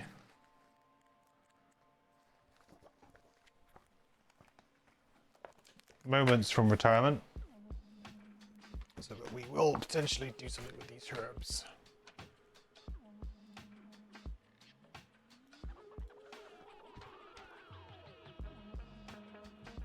Okay, so we have one arrow vine, good. We have 1 flame fruit and we have 1 axe nut. Cool. Well, that means we can get this one over here. Oh, I've wrapped myself up by spinning too much in my chair. I've now wrapped my microphone cord around my chair. Uh-oh. Hang on a minute.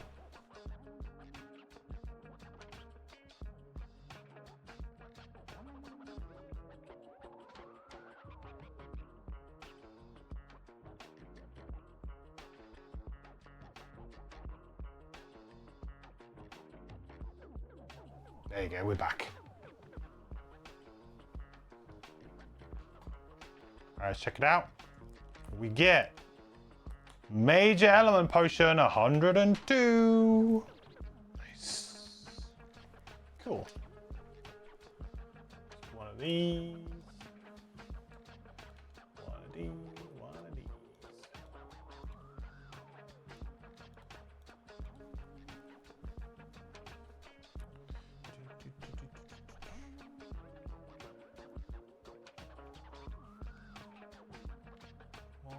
Hundred and two. Aha! 102. Yay!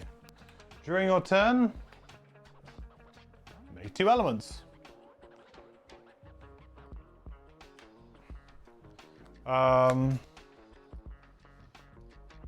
Should we distill that?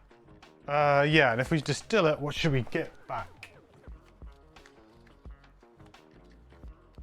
I have Arrow Vine and Flame Fruit coming. I have Snow Thistle already. So I should get the Axe Nut back.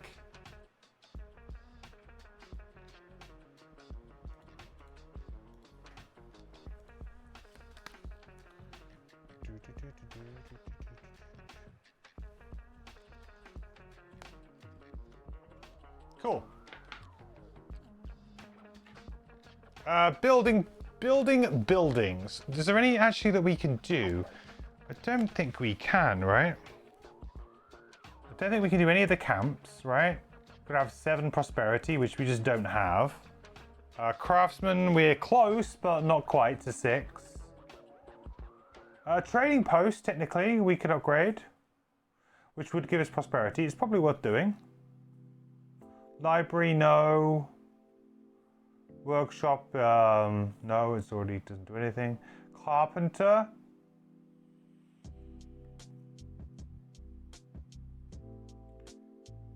Oh, maybe I should do the town hall, huh? Feels kind of silly that I haven't upgraded the town hall yet.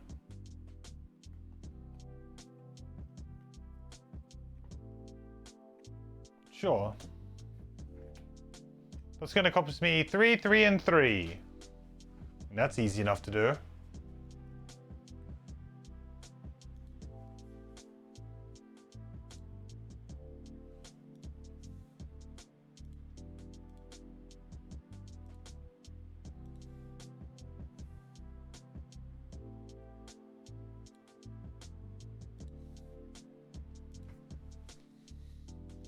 All right, Town Hall is being upgraded.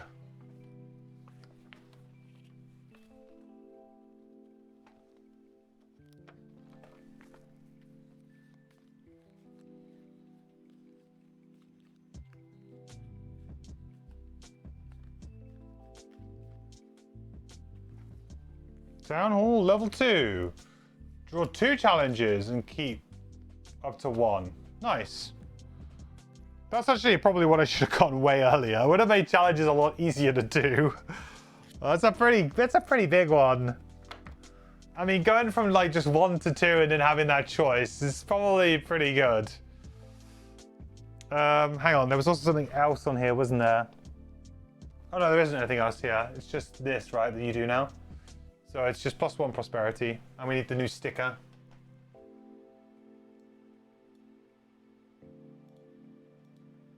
All right, getting close. 1 more prosperity, and we hit prosperity level 6.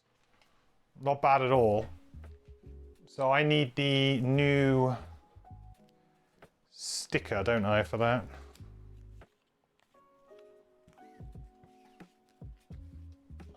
Let's go find it, and we'll do some sticking.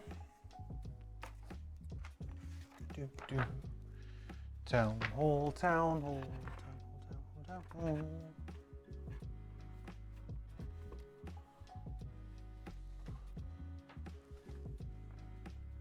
Where are my stickers? Oh, there's some here.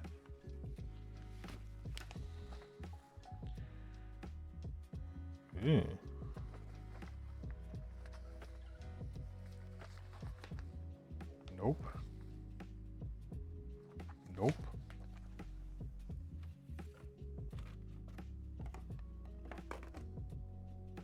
Oh, it'll be on one of these little ones, won't it? Because it was a... An unlock. It will be on the main ones. Town Hall. Presumably the level 3 is just going to be draw 3 cards. Maybe keep 2 instead of 3? That'd be maybe interesting. What have I done with the game board now? Jesus, I'm all over the place. Okay, there's over there.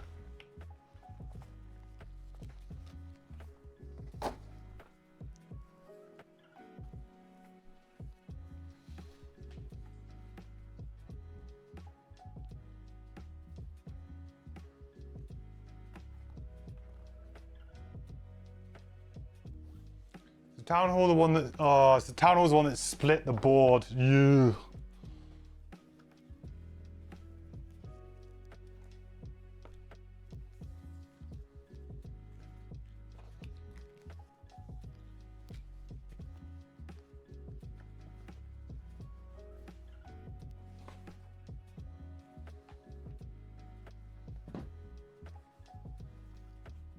Of course, it's the one that split the board.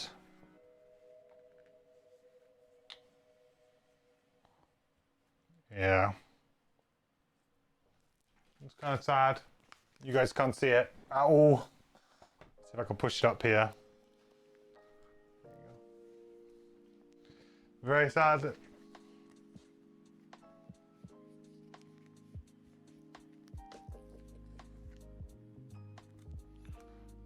Kind of having to do as best job as I can here.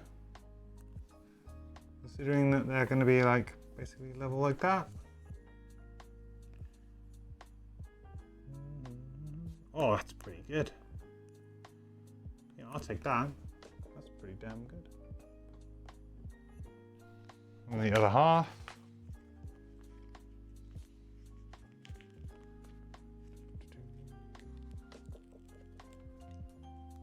Peel and stick, baby. Peel and stick, baby.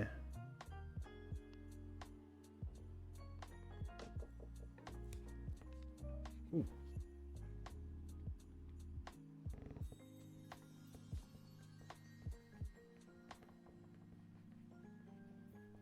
I think that's a pretty damn good job, considering. I mean, I can always like move this down a little bit, but considering that my board is split in half, not bad. Now, where is 124 going? Wow.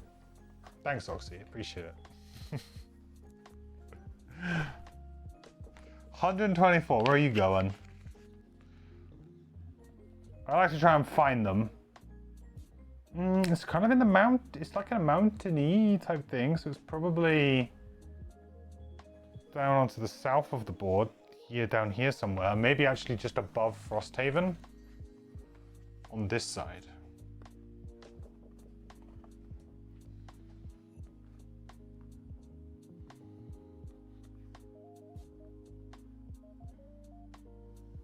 No, I was wrong.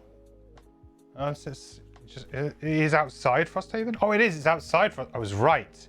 It is outside Frosthaven. There. Skip forgotten circles. I'm patient, but my goodness. Skip it MQ. Reds.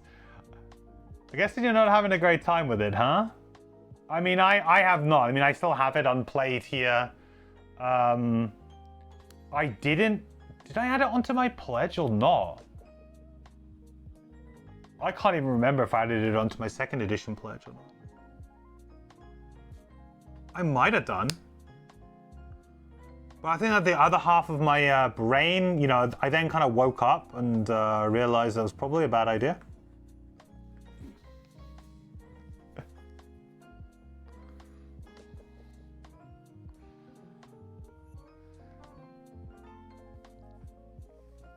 I don't think I've heard like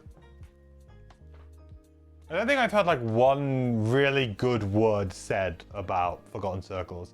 Maybe the only thing is like the Diviner is kind of cool. That's probably about it. I don't think I've heard much good about anything else about that, really. They're like, yeah, Diviner, it's a pretty cool idea for a character. Everything else, though, it's a bit hit and miss. There's maybe like the odd thing scenario that's great, but it's just too hit and miss. It's I think Marcel has completely left Cephalofair now in terms of like developing and making content for Haven games, which is kind of interesting now.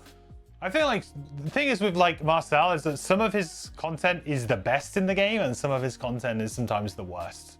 And it really comes down to personal preference. He just pushes I've said this before, I feel like he's like a mad scientist with the Gloomhaven games. Just kind of like pushing things to their limits. Not necessarily for the best sometimes, but occasionally he captures that lightning in a bottle and you get that like incredible character that people just, you know, absolutely adore. It's really kind of crazy. Got a very, very good understanding of the game systems and the way the game works to an insane degree.